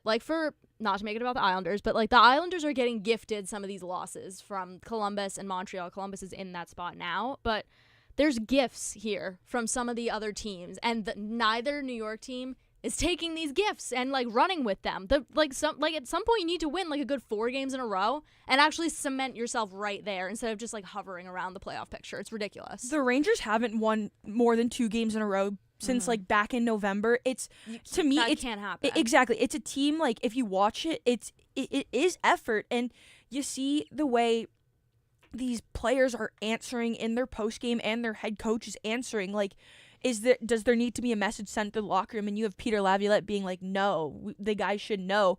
No, that's not how this works. This is take a guy Glenn Souther, who was longtime worked for the Rangers. I believe he still does. Coach of the Edmonton Oilers for all those teams. He would put his team, if he didn't see the effort he wanted, he would either make it lighthearted so that the guys lightened up, or he would absolutely just drill into them, and you're just not seeing that with Laviolette. And it's funny that a guy like Tortorella's out there now, because he's not the answer to the Rangers' issues, but you would never have to question effort, right? And you would never have to question whether the coach is gonna punish them for lack of effort. If you're not gonna play during the game, well, do it after the game, like in the Miracle on Ice movie. But I think what this shows for the Rangers is there is going to need to be a plethora of changes in the offseason. It's clearly not working.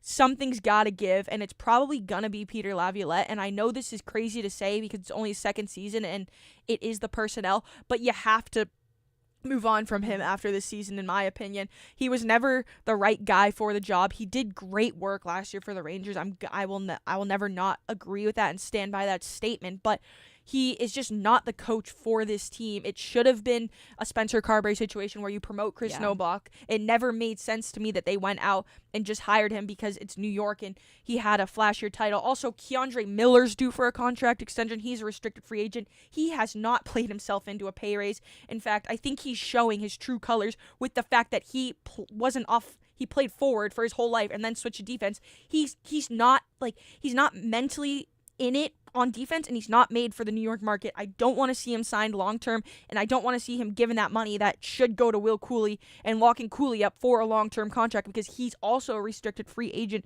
due for an extension. And you got Igor going on to the $11.5 million contract and Lafreniere. So a lot of questions for the Rangers, but they're still somehow in it. They don't deserve to be in it. I don't want to see this team in the playoffs. But yeah, not a lot of time to talk hockey today. Sorry, Grace, we didn't get to talk about the Islanders. Fine. They're still also in the mix as well with the Rangers. So we'll see if one of those two teams can take hold of that position. Right now, it's Columbus' spot, and Montreal, they got games in hand on at least the Rangers. Rangers will play tonight, I believe, at 10:30, because I mixed up the times last night in San Jose on the back-to-back. Yes. But that's all we'll have time for on this abbreviated hockey segment. Coming back from the break, We will hear some NFL talk with Annabelle and Grace, and we'll also get Mary Hannah Gallagher in the mix, so stay tuned for that. But for our Rangers and hockey segment, closing thoughts, really one word, are the Islanders going to make the playoffs? No. Are the Rangers going to make the playoffs? No. All right, That you've was- heard it here that was first. No New York sad. teams in the playoffs. We'll send it to break, and after we'll hear from for the NFL segment. This is One-on-One on WFUV Sports.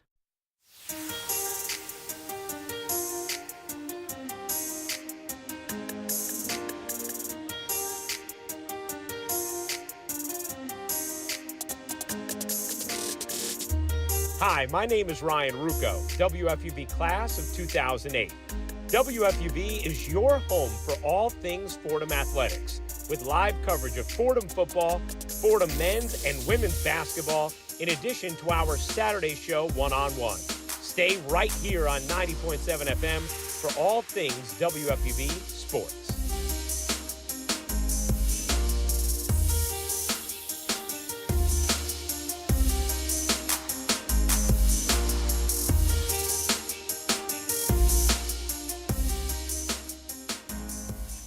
Welcome back into One-on-One here in the Rose Hill Studios.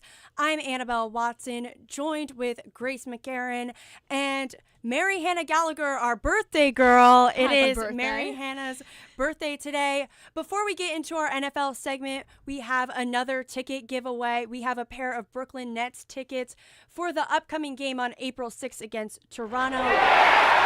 Enjoy an afternoon of hoops with the family on Sunday, April 6th. Join us at the Barclays Center for one of our final kids games of the season, featuring a Gibbets set giveaway for the first 5,000 kids in attendance. It's Nets versus Raptors. From our family to yours, secure your tickets now at brooklynnetsticket.com/tickets or Ticketmaster. But let's play some Nets trivia. The first caller to call in and answer correctly wins the tickets. Here's our question. Which former Toronto Raptors star is the last Nets player to have his number retired? First person to call in with the correct answer wins those Nets tickets at 718-817-2750. And we have that Nets tickets giveaway. Would love to go see that, so whoever calls in first, super lucky. But we actually have a very special caller for our NFL segment. That is Grace McCarron's mom, Judy Batista. How are you? Hi, Mom. What do you got for us? I'm great. It's great to be on with you guys. Oh, thank you. Mom, well, we're going to talk a lot about Russell Wilson, obviously, and I know you're calling us from the owners' meetings in Palm Beach, Florida, which sounds delightful, but what I wanted to ask you, because I'm personally feeling very confused, is Aaron Rodgers, what is going on there? I know that this has been something that you've dealt with for several months, from when he signed with the Jets, and now that he seems to not be making a decision yet. Where are we at with that? It is, just to give you a peek behind the curtain, it is something that like all NFL reporters have been dealing with for months now, is like, what is he doing? He's making up his mind. I mean, this is, if you want to do business with Aaron Rodgers, you're going to do it on his timetable, and that's what happens when you're a four-time NFL MVP. He's trying to decide what he wants to do. That right now, his options appear to be the Pittsburgh Steelers or not doing anything right now. I mean, he could just sort of sit this out for a little bit and see if, inevitably somebody will get hurt once training camp opens or even once the season starts. If that's a better option, I think it certainly seems obvious. His first choice was maybe the Rams, and then Matthew Stafford re-upped there. And then he was very interested in the Vikings, but they're not interested in doing anything with him right now, at least. They want J.J. McCarthy to have the job. So I think unless J.J. McCarthy, first of all, gets hurt, hopefully that doesn't happen, or completely flops in the summer, I think the Vikings are not going to pursue Aaron Rodgers, and so that leaves them with the Steelers, which is a really good option. But, he has to decide if that's what he wants to do and if he wants to do it now. Yeah, so we've heard a lot of different things about Aaron Rodgers, so what do you guys think is going to happen here? I don't know if he's well suited for the Steelers enough. I mean, the Steelers have a history of trying to find young talent and kind of building it up. And I think that is not what's happening here. Yeah, antithesis of Aaron Rodgers. Yeah, I mean, I'm going to go out on a limb. I think he might take the Steelers deal, considering that it seems like he might be waiting for the Vikings. I don't know. Aaron Rodgers is just I'm not a fan. Not I know at all. he's like super divisive. Like some people love him, some people hate him. He's like best friends with Pat McAfee randomly, and according to him, he like really likes the Steelers like coaching staff, so maybe I don't see him retiring. Some people are saying, okay, he's gonna like get all of these offers, see what happens, and then maybe just dip out. I don't see that happening. I feel like he wants to stay in the NFL. He doesn't. I agree, Mary Hannah. He doesn't feel like a Steeler. No, like at at all all to me. Yeah. But I think he's probably gonna take that deal. Waiting for the Vikings, it's kind of like, all right, like, you either gotta. Yeah. I see him signing with the Steelers because nobody else wants him. Yeah, that's what I feel like might happen. I think the Vikings are going to stay with McCarthy. I don't think anybody else in the NFL wants him, and I don't see him giving up on himself that fast. I think his ego is too inflated to think I should sit the season out. He would never do something like that. So I think he takes this deal. I think that it's wrong for him and for the Steelers, but he just does not have that vibe whatsoever. Not at all. Like, he's not a Pittsburgh guy. No. Like, I don't even think Pittsburgh wants him to be a Pittsburgh guy. Yeah. From like the Steelers fans that I know, my uncle is a huge Steelers fan. Nothing nice to say about Aaron Rodgers. Yeah. I just don't see this coming into fruition. We might have just lost her. But so obviously a big thing with the Aaron Rodgers decision is Russell Wilson going to the Giants. Definitely. Okay, so first, let me backtrack. Jameis Winston signed with the Giants last week, which I liked a lot as a Giants fan. I think at the very least with Jameis, it gives you some offense. They had no offense last year. They won 3 games. I think at least he can give you maybe 5 wins. And I'm saying this I don't think James is going to start. I think it is going to be Russell Wilson now that he's signed. Mom, you can correct me if I'm wrong on that. No, it's going to be Russell Wilson. Yeah, thank you. So I think, but before Russell Wilson came, I think Jameis could at the very least win you some games. And I now like this quarterback room way more than I did obviously before when it was literally just Tommy DeVito. Totally. Oh, God. But I like it. I like it a little bit. I do think for the draft, I think they have a lot of decisions to make there. I don't think they're going to go with Shedeur or Cam Ward in the first round. No. That doesn't really seem to make sense anymore. But like Jackson Dart, maybe in the later rounds, if he is there, have him, back up those guys. Get a little, not have him start immediately because that can be kind of difficult with a team that was so bad last year. Yeah. Well, Mom, I'll throw it to you first so we can let you go back to work. But what do you think of the Giants draft? What are you thinking is going to happen? Well, I don't think that having Jameis and Russell Wilson precludes them from anything, including drafting a quarterback in the first round if they like what's there. I don't think Cam Ward is going to be an option for them because I think he's going to go first overall. And right now it looks like the Titans are going to keep the pick and pick number 1. So that would mean Shedeur maybe, but, the Browns are picking a number 2 and they need a quarterback too. Everybody has done a lot of work on all of these quarterbacks. And then there's, Abdul Carter, who is a tremendous defensive player, and Travis Hunter, who is just this dazzling two-way player. And so it's entirely possible that the Giants are on the board, the 2 quarterbacks are gone, and they're on the board at 3. And do they then say, well, we're going to take one of these best players and we'll get a quarterback later on? I don't think Jackson Dart will be available in a later round. I think he will probably go somewhere in the first round now.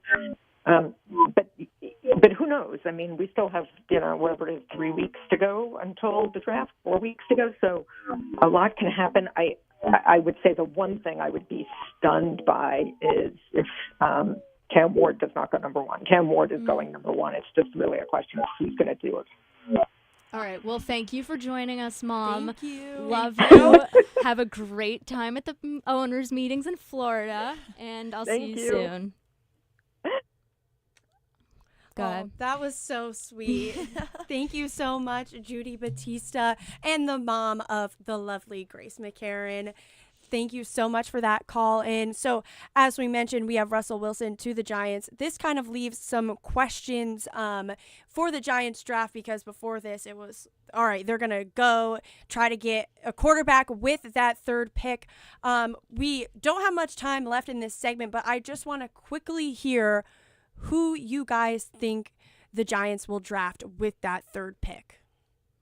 Mary Hannah, let's start with you. Birthday girl goes first. I'm interested to hear. I'm thinking they get a receiver. Because Okay. I think that, they have Neighbors, who is known to be one of the best deep receivers, and now they have Russell Wilson, who's known to be one of the best deep throwers, and I think that they just build somebody that kind of has that similar skill set to Neighbors to build off of the momentum that Wilson and Neighbors, their dynamic, will have. I like that. I like that. I think Travis Hunter might be the move, because I think I get the quarterback argument, like if Shador is there, like maybe, because obviously, like, I don't think Jameis Winston or Russell Wilson are going to be like long-term options.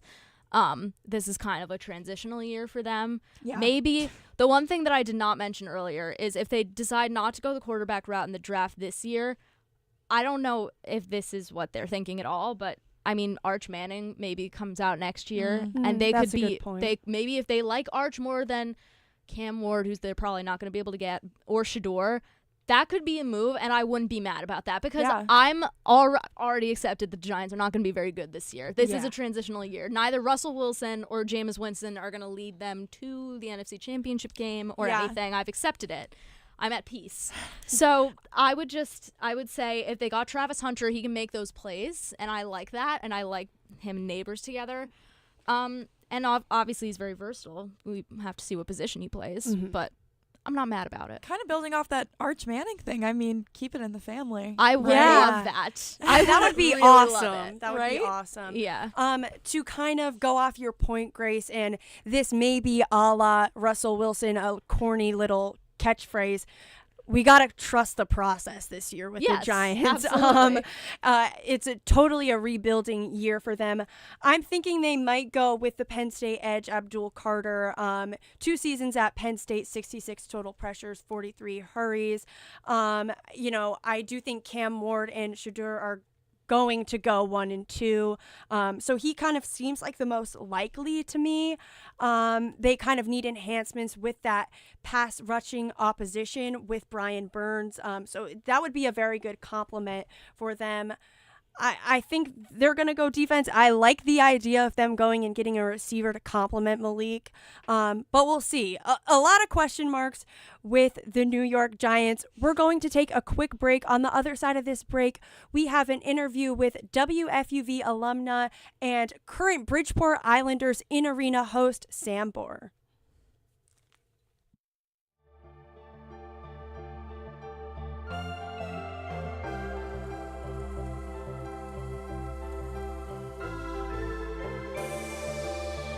Hi, this is Mike Breen, WFUV class of 1983. WFUV is the flagship station of Fordham Athletics, with live coverage of Fordham football, Fordham men's and women's basketball, in addition to Saturday one-on-one. Stay right here on 90.7 FM for all things WFUV sports.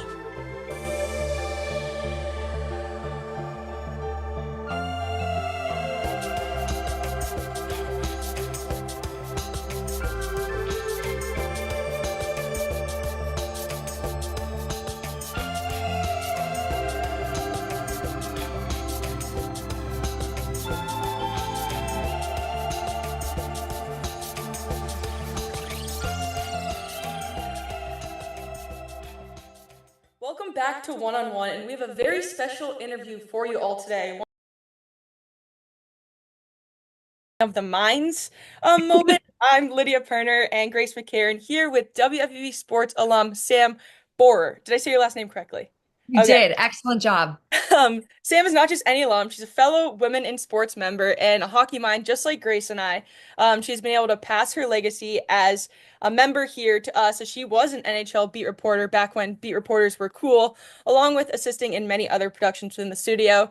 She graduated from Fordham in 2023, and today she works as the in-arena host for the Bridgeport Islanders and for the PWHL Sirens. Sam also hosted the PWHL Cup final last year. So, Sam, it's a pleasure to finally get a chance to speak with you outside of the hockey group chat. And thank you for joining Grace and I today. Yeah, so happy to be here. I know, I feel like we've chatted a lot in that hockey group chat, but never spoken face to face. So I'm thrilled to be here with you guys. So I kind of gave you that very preliminary introduction, but I just wanted to first start by giving you the opportunity to kind of elaborate on what you're doing today with Bridgeport and with the PWHL. So whatever you want to mention, the floor is yours. Well, it's funny you say today. We're recording this a few days before it'll air on One on One, obviously, but when it airs, I will be working as the communications lead for a high school national basketball championship, an invitational tournament in New Jersey. It's called The Throne. So that's also something I'm doing right now. That's been a lot of fun. And then today we're recording and I have a game in Bridgeport this evening. It's our college night. So I'm, like you said, I'm the host for the Bridgeport Islanders, so the AHL affiliate of the New York Islanders, and then PWHL New York, now called the Sirens. And I do everything in arena on camera with a mic with them. And it's my second season with both teams. And it has been so much fun to do that and to get involved with the fan bases on both levels. And yeah, hosted the Cup Finals last year. That was a hoot. So much fun. Congrats, Minnesota. And it was a lot of fun. And now, yeah, I host. I do lots of other things. I have so many jobs. It's one of my hallmarks. So I love it. I love working in sports. So Lydia talked a little bit about how you're a WFUV sports alum, Sam, but what originally led you to want to get involved and work in sports? So it kind of happened by chance, which is really funny. I went to Fordham Lincoln Center, actually. I was not a Rose Hill student. I was a Lincoln Center student. I majored in theater performance at Fordham University, where I'd been an actor my entire life. I went to audition-only arts middle and high school. I always tell people, like, imagine Victorious, but with the SAT and science and math. Like that's what I did for high school and middle school. So 7 years. I went to audition-only art school. Then I went to theater, and I was like, you know what? I love acting. I love performing. I love being in front of a camera. But what if this isn't something I want to do for the rest of my life? What is? I have no idea, had a career crisis at the ripe age of like 20. And I was like, what is something I really enjoy? Okay, I really enjoy broadcasting. And I wanted to maybe get into news, but then I was like, I don't know if news is quite for me. And I was like, you know what? I grew up being a huge hockey fan. My dad and I are like diehard Colorado Avalanche fans. If you listen back to 5-on-3, my senior year, or not my senior year, sorry, what year was it? My junior year? I don't remember. Whatever year, the Avs junior year, that's when they won the cup. And you listen to 5-on-3, and from the beginning of the season, I was like, the Avs are winning. And Lou and James Burley and everyone said, no, they're not. Check it. Check the tape, everybody. But I've always loved hockey. I've always loved sports. And so I was like, you know what? Maybe working in sports is something I want to do. And so my junior year, I emailed Bobby Chaffardini, and he said, come on by. And so I got into it, shadowed a one-on-one, and I loved it because I love being a part of like telling the stories of everyone. And, there's always a winner. Every day, there's always a winner. So I love being a part of something like that. So I kind of fell into it by happenstance and a long series of events, but it has stuck now. Well, I will say I really do appreciate the call out of you, getting something right over, especially for the women's edition of for this week. But I will say you kind of mentioned, being a hockey fan, and I'm biased, but I think hockey players have just such like a unique personality and are just great people. And with you kind of being around like with the in-arena host for the Sirens and Bridgeport, do you have any cool like stories you'd want to tell about, working for, whether it's for the organization, league, or with players? Oh my gosh. Well, my coolest story is that I got to meet Billie Jean King, and she told me she was a fan of my work. That was the coolest thing that's ever happened to me. It was during the Cup Finals last year for PWHL in Boston, and Billie Jean King and her wife Alana Kloss are huge proprietors of the league. And so they were at all of the championship games and they were there to present the Walter Cup, which is the championship trophy for PWHL. And I met her after. I know she's not a hockey player, but still, this is like my one cool story. And I met her after and I shook her hand and I said, "Thank you for everything you've done for women's sports. You have no idea how much of an inspiration you are to everyone." And she was like, "Thank you. The work you do is so important. I love your work." And I was like, "Thank you." And I told that story to everyone I met for about 3 weeks after. Um, Otherwise, the my favorite Bridgeport story was last year. We had these dogs from a dog rescue called Lucky Dog Refuge here in Stamford, Connecticut, come visit one of our games.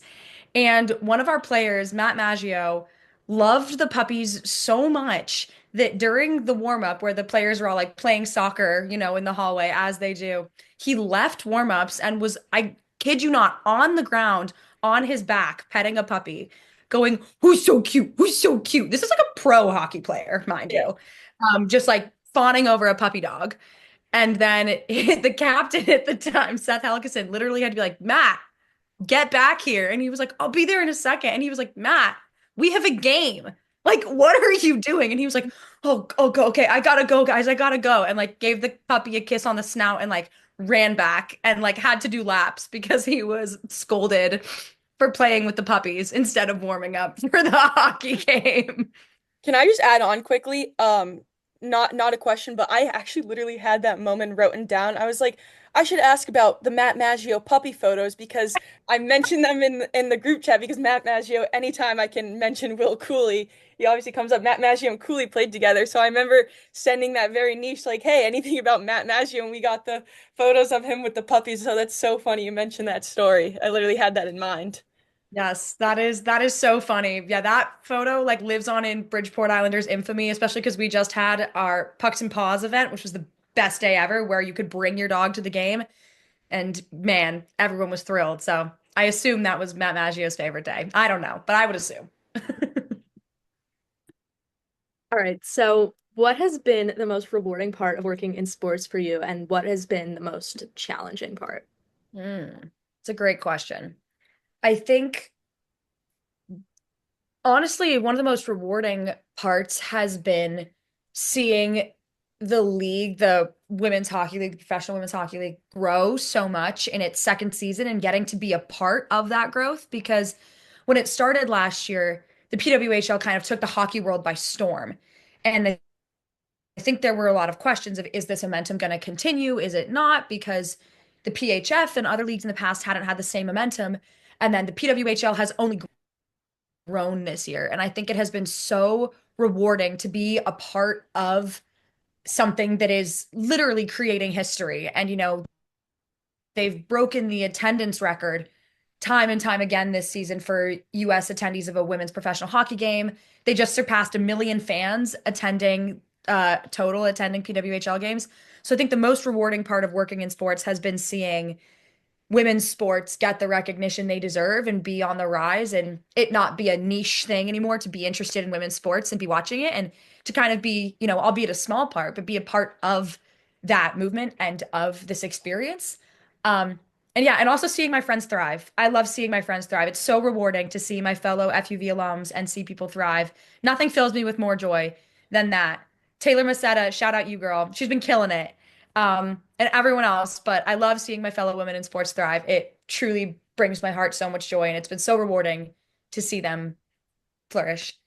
And then I think one of the most difficult parts, I think working in sports is very difficult in general, in the job market. And I think now we are kind of in an age where you want one person to be able to wear 15 different hats instead of 15 people each wearing their own hat. So I think trying to diversify my abilities and my interests has been difficult to do at such a fast pace because a lot of people are asking for skills that I maybe didn't learn because I only joined FUV my junior year. And I was not a broadcast, specialty. I didn't get a lot of time to work technically. I think that it's been kind of difficult there.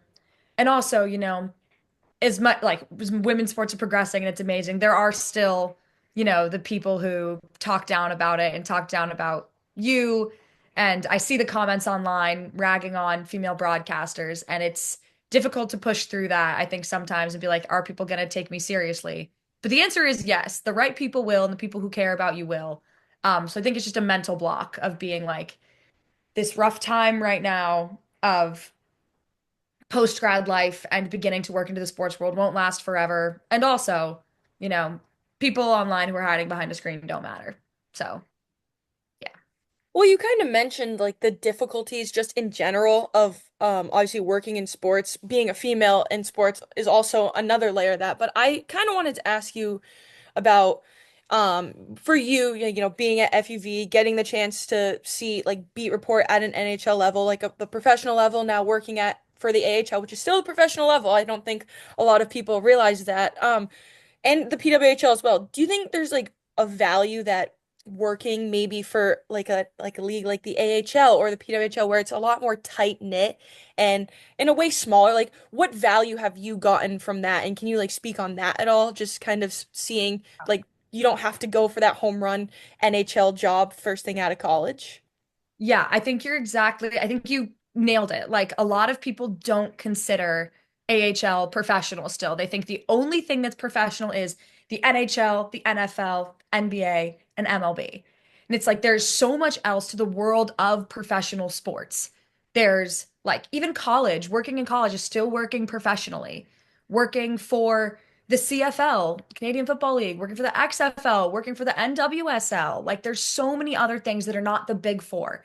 And I think there's so many benefits to working in that. At the Bridgeport Islanders, we have, first of all, so many women on staff, which has been incredible. I graduated and that was the first job I entered. And every single person I interviewed with was a woman. And I was like, this is remarkable. In a male sport, in a predominantly male field, to enter that was incredible. And because it is a smaller organization, because it's not so much about necessarily nuts and bolts and, the overarching higher ups, I think that there's so much more we can do where it's like I'm able to interview players, I'm able to tag along to media, I'm able to form a relationship with players and their spouses and their girlfriends and their families, and I see them around the arena because they're not just held away in some high castle. And then I think because of that, I also have more access to those who are decision making, to our GM of the building, to our head of sales, to all of that, where we're able to actually sit down and have conversations about where we want the team to be, about my performance, about otherwise I might not be afforded that opportunity if I had jumped right away into working for, insert top major league team here. I think that having that closeness as a minor league team is so special, and it allows you to learn so much more. And I'm afforded so much opportunity because of it. And same with the PWHL, because I was a part of it in its inaugural season and now it's growing. It's like, I know the execs, I know, the VP of the league, I know these marketing people because it is so small. And so I'm able to form relationships and speak to them and learn from them because it's not, oh, I'm never going to meet the coach, I'm never going to meet the GM, I'm never going to do this. It's like, no, they're in the room as well because we all have to work together to make this happen because there's not 15 people doing one job. There's one person doing 10 jobs. So I think it's very valuable to work in these. But I think there's a lot of value that shouldn't be overlooked in working for the smaller teams or a minor league team, etc. Sam, what advice would you give to women who want to start a future career in sports, like people like us, for example? Okay. Number one, be confident in yourself, which I know everyone says, like, whatever. People have so many opinions, and like, when I was beat reporting, I would get hate tweets, and I was like, I'm literally a junior beat reporter, like in college, covering the Devils in one of their worst historic seasons ever. Literally, the season I covered was like horrible record-wise. And people were hate tweeting me because I because I typed the wrong name of the goalie because I was firing off 40 tweets in a minute and I looked at the wrong name. A simple mistake. Yes, a mistake, But I'm like, okay. And people are saying, this is dumb. You shouldn't be here. It's like you have to have confidence in yourself. I think something else that I would give as advice is like lift up the people around you. Like I would not be where I am without my fellow women in sports and without all of the people who have been kind to me and offered me their time and their knowledge and their advice. And the biggest thing that I try and hold right now is someone else's success is not my failure. And like, I beg you not to let that go, especially every woman in sports. I think that people will try and pit you against each other and say like, oh, there can only be one woman doing this. So there's not enough room for everyone. There is room for everyone in sports. I think remain confident in yourself, lift up those around you, and understand you know what you're talking about. Like maybe just because you haven't played insert sport here with the men doesn't mean you don't know what you're speaking about. So don't forget that you are smart. You are so smart. And Sam, truthfully, like I think Grace and I could probably keep talking hockey sports with you all day, but we do have to keep the show going. But we wanted to leave us with this one last thing, and this could be take it as long as you want to. So obviously, with in mind that this is our WFUV one-on-one women's history show, what was the biggest impact of that WFUV sports left on you? Whether it's something you did, relationships, what just give us whatever your thoughts are on that. Oh, I love WFUV. It's truly the reason I am where I am today. The opportunities I was afforded, the relationships I've made. Some of my best friends in the entire world were my trainee group in one-on-one, my mock one-on-one group. Literally, that was how I met my best friends in the world. And we still remain friends today. We talk every single day. The relationships have been incredible. But I think that, I will say one of my favorite FUV memories was I was a part of the first ever all women's one-on-one show. Me, Maddie Bamonte, Kayla Wenzel, Julia Moss. Shout out Eli Keeler is the one male representative who had to do graphics that day because we didn't have another woman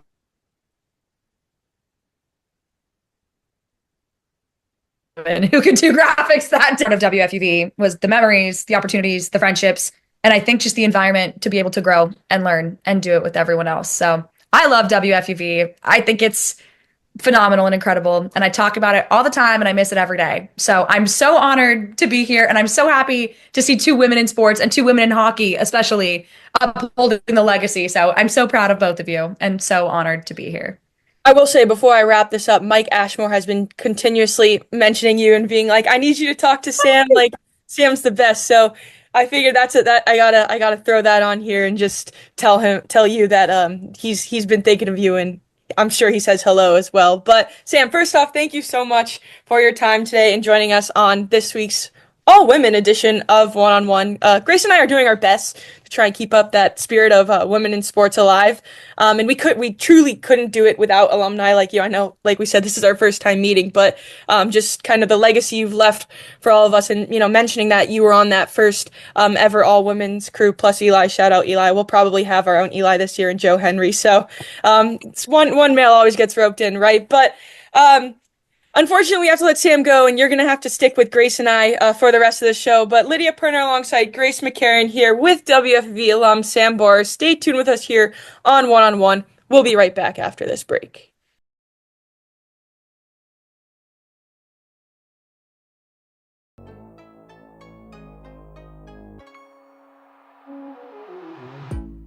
Hey, this is Chris Carino, Fordham and WFUV class of 1992.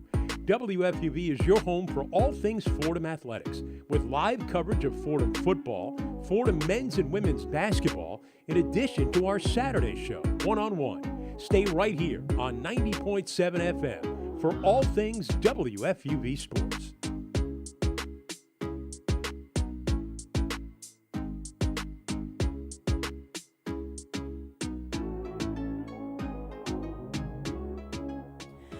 Welcome back to One-on-One. My name is Mary Hannah Gallagher. Joining me today is Kate Cox and Hope Nolan. During the interview, we had Charlene, Lydia Pirner's mom, who called in to claim the Nets tickets. Congrats, Charlene. The Pirners will have a blast at that game. Enjoy an afternoon of hoops with the family on Sunday, April 6th. Join us at Barclays Center for one of our final kids games of the season, featuring a Gibbet set giveaway for the first 5,000 kids in attendance. It's Nets vs. Raptors, from our family to yours. Secure your tickets now at brooklynnets.com/tickets or on Ticketmaster. All right. Well, this is the NBA.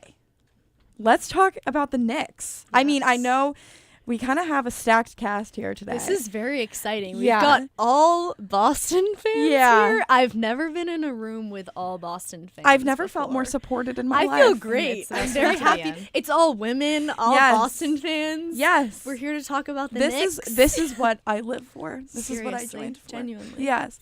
But unfortunately, we are based in New York City. So we will have to talk about the Knicks, as much as it may pain me.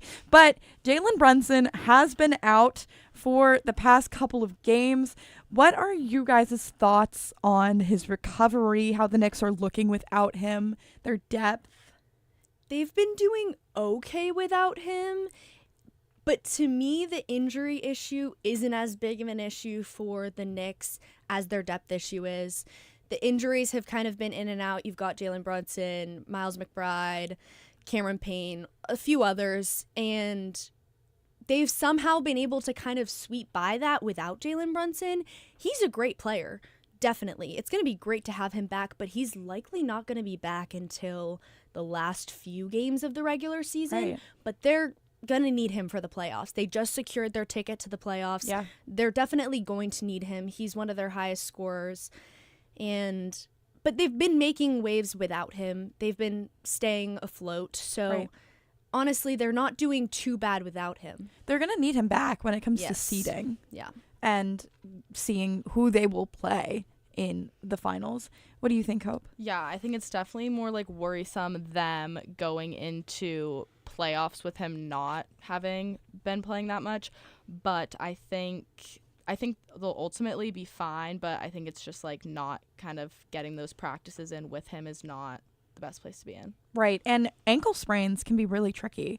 I mean, recovery times are all over the place. Jason Tatum just sprained his ankle the other day, but he seems to be getting back up. But where's Jalen Brunson? Boston's stronger, I guess. Yeah, I mean, so much stronger. I could have told you that. But let's hold off on our Celtics Mafia just for a bit, and let's talk about some possible first-round matchups for the Knicks. Right now, I've been looking at the Bucks. What do you guys agree. think about that? I agree. That's a matchup I think that the Knicks can do well against. They've played them now 3 times, November, January, and March. So basically all points of the season. Right. And they've won all 3 matchups. Yeah. That doesn't typically happen. So in a Game 7 series, when they have chances to make strides, they have a better chance against the Bucks than they do, for instance, against the Pistons. Right. And now they have the absence of Damian Lillard, who was really meant to push them over the top, but no longer. Hope, what do you think about how the matchup? I mean, I definitely think that would be a good matchup, and I think the confidence of having won the past 3 matchups is really good, but also, like, being at the top, I think is kind of a hard place to be. Like, they know what you can do, they know what to, like, look out for, and I think it's, like, Right. the only place you can go is down, which I think is kind of a stressful place to be. And the Knicks will really have to focus their defensive strategy based on who they are playing. I've also been hearing talks about possible Pistons matchups in the finals. But they're a rebuilding team. They're full of young talent. Do you think that the Knicks could take them down easily, or do you think that's pretty even? I see that as a generally even matchup. Yeah. The Knicks won in November, I think, but they lost in December and they lost in January. They're scheduled again to play April 10th, the Pistons. So that game specifically is going to skew my judgment either way. Right. They seem to me like very even teams. The Pistons have got Cade Cunningham, who's really, really good. But then you have the Knicks at April 10th, they might have Jalen Brunson back, and Right. that would be a really great stride to win that game. Yeah. Yeah, I mean, I agree. I definitely do not think it will be an easy matchup, but I think it'll be an interesting one to watch. I think it'll be pretty even, and I don't know. It'll be exciting. Well, let's kind of switch gears when it comes to basketball. I wanted to talk a little bit, because it is the Women's History Month show, I wanted to switch it up a little bit and talk a little about the Liberty. The Liberty just re-signed Breanna Stewart. How are we feeling about looking at the season trajectory just from that signing and even coming off of the finals win last season? I feel great about it. As a Boston sports fan, we don't have a WNBA team, so I do feel a little bit of pull to the New York Liberty. It was so fun to watch them win the finals and just watch them throughout the season. And she's going to be great for this team. We're coming out of a great season, and I only see them going up. We talked about this in the break, how because we're all Boston fans, we don't really have a team to cling on to. So as soon as I watched the Liberty win last season, I was like, yeah, this is what sports is about.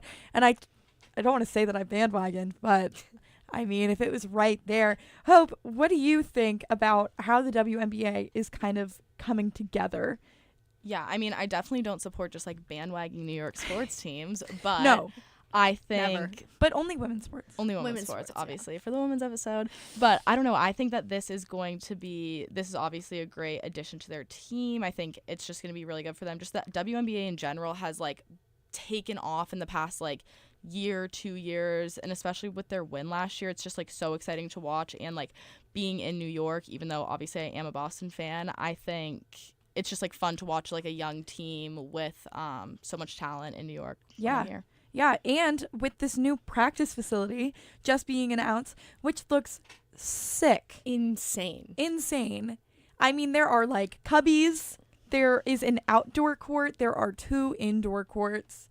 There is like a dining hall. I feel like it's nicer than campus. It's beautiful and right on the water. Yeah. I mean, nothing gets better than that. Imagine playing basketball, training outside on a court on the water. Producer in the sun. Beautiful. Kurt Sipple told me that it has a beautiful view of the Empire State Building. Oh. That is what I like to see for the women of Lady Liberty. But I feel like maybe we have to talk just a little bit about sixth man predictions, kind of taking it back to the NBA. All of us are Celtics fans here, so I don't want to say that we have money on Peyton Pritchard. Peyton Pritchard is perfect. Perfect. He's perfect. He's perfect. I can't disagree. I mean, yeah, he's everywhere that the team needs him to be. And I think that that's everything. You can see Joe Mazzulla really banking on him to be there for the team when some of our players aren't able to go out there. But another player that I kind of want to talk about is Sam Hauser. He's kind of been on the come up this past season, along with Luke Cornett. And I think it really speaks to how much depth the Celtics have.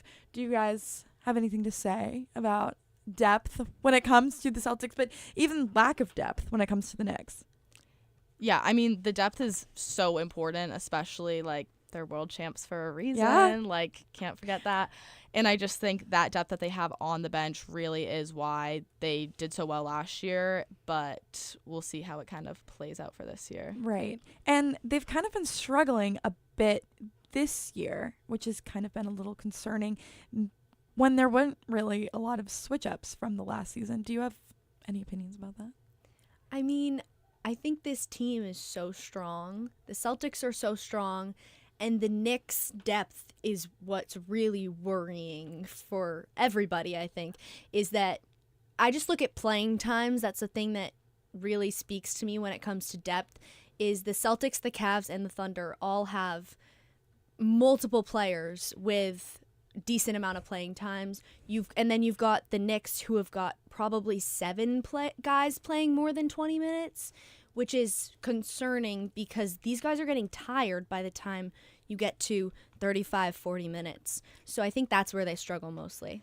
Well, we're going to have a huge switch up as I have the liberty to announce that the New York Yankees just hit 3 home runs back to back to back. Paul Goldschmidt, Cody Bellinger, and Aaron Judge. I mean, we're all Boston fans, so that's not really what we love to hear. But we have to inform the listeners. I do have a duty. It's journalistic integrity. But that is going to wrap it up for this section. After this break, we're going to hand it off to an interview where Annabelle Watson and I got the chance to talk to FUV sports alumni Gigi Spear and Kelly Bright.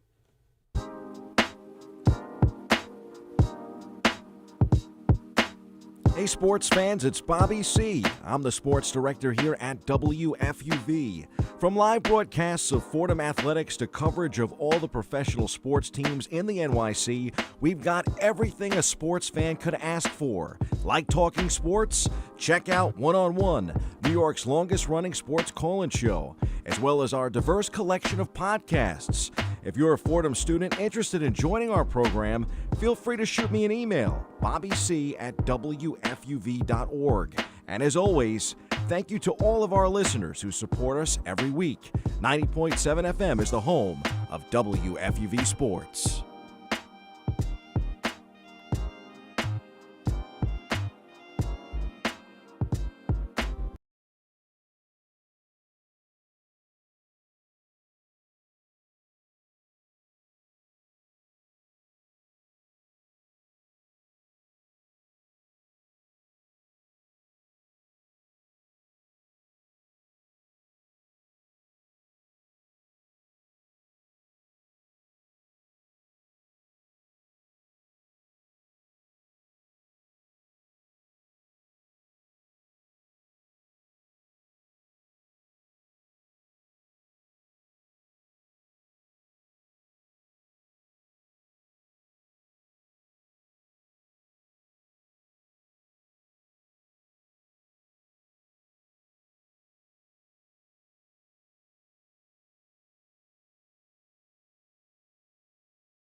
and an exciting time for women's tennis. Yeah, definitely. I mean, you look at Coco Gauff,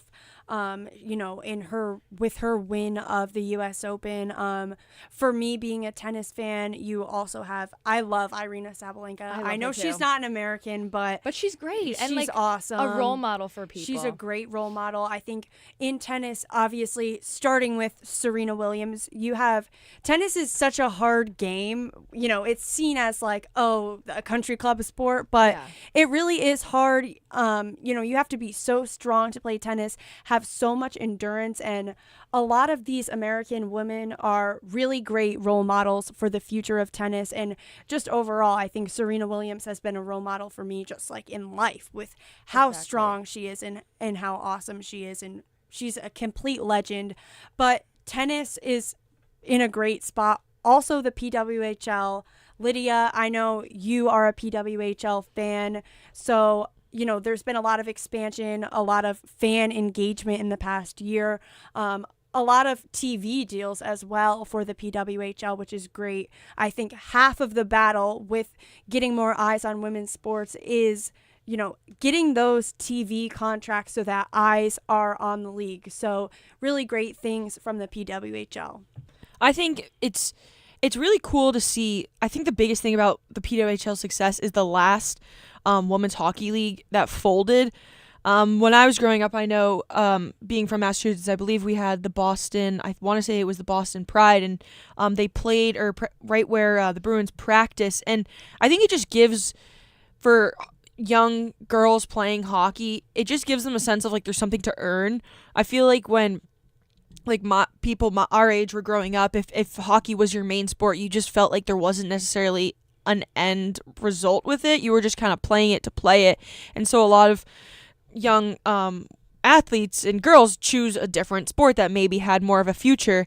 But now it's really cool to see the league, the PWHL, take off and not only just be able to be sustainable, but it's growing. Like, attendance is up 30%. Pretty much every team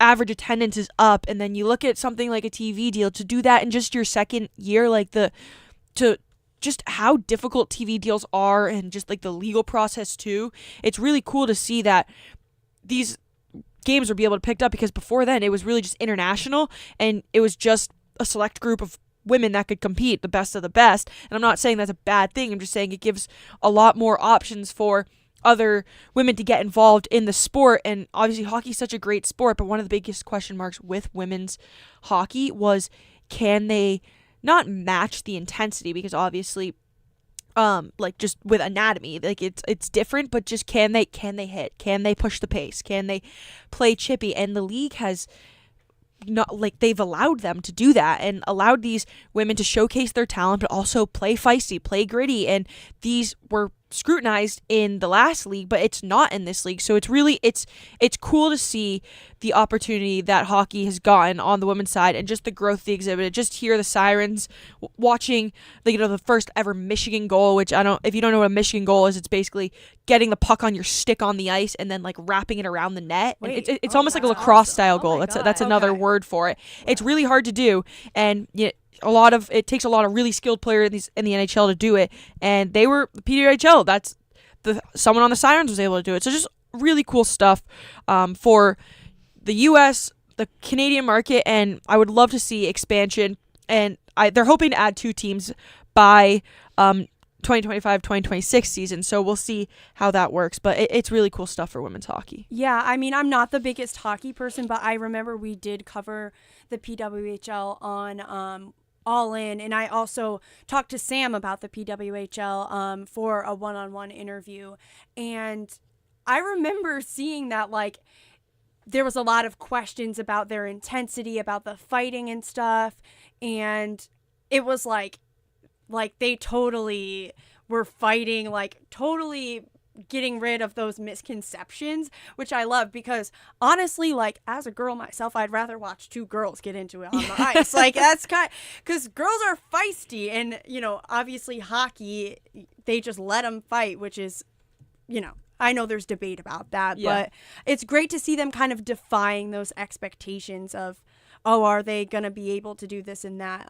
Really great to see. And then also we have the NWHL, the Boston expansion team, the Boston Legacy. We spoke about that on All In yesterday. They changed their name from Boss Nation to the Boston Legacy. The NWHL is a team that, NWSL is a league that you've seen a lot of big celebrities invest in the teams. Pat Mahomes, it's just really great to see. And again, it's similar in a way to hockey, where for a while I feel like young soccer players didn't have a professional league to look ahead to, and they finally have that. And it's also great because they aren't the team they used to be, but the U.S. women's national team always has so many eyes on it, and finally we get to see those players play for longer, not just in the World Cup and Olympic years. It's great to see. Lydia, I know you're a soccer player yourself, so I think it's really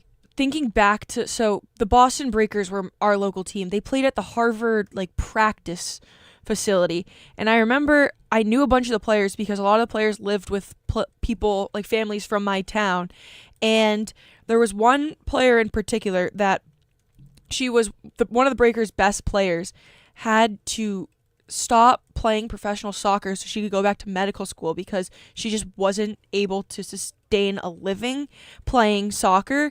And looking at that and what the NWSL is now, that's the NWSL isn't just profitable. These players are able to support themselves, and not just the Alex Morgan type players and players at the top of that league, players that might not be on the national team, because before it was really only the players at the top, but it wasn't even really from the salaries that they were making in the league. It was more from endorsements and deals.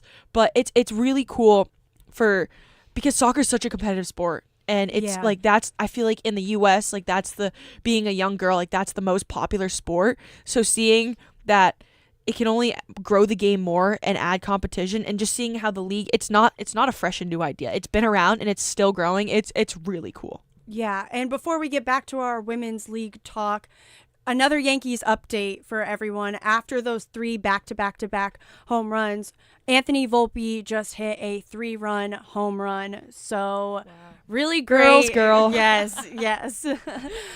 Before we wrap, I just really want to quick mention the WNBA is also expanding. You have the Golden State Valkyries, a Toronto team, a Portland team. Those mascots haven't been announced yet, but Golden State Valkyries is so cool.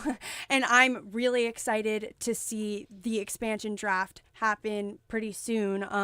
It's going to be really fun to see. They have such cool branding, the purple and the gold. It's going to be awesome. And I feel like I've talked about WNBA expansion here at FUV so much because it's been a problem for a while. But we're finally seeing more teams come into the WNBA. We're going to see more women's college players drafted, more talent in the WNBA, more eyes on it, which is just awesome to see as someone who's been covering the league for so long. And really overall, there is so much to look forward to in women's sports. And I think that is the perfect way to wrap up our Women's History Month show, our special edition of One-on-One. I'm Annabelle Watson, here with Lydia Pirner and Grace McCarron. Our video producer was Kate Cox. Our radio producer was honorary woman Kurt Sippel. We were also joined by birthday girl Mary Hannah Gallagher, Mary Hawthorne, Hope Nolan, Sophia Smith, and also joined in Europe by Gabby Price and Isabella Terracini. One-on-One is a production of WFUV Sports. The sports director of WFUV Sports is Bobby Chaffredini. Thank you for tuning in to this very special episode of One-on-One.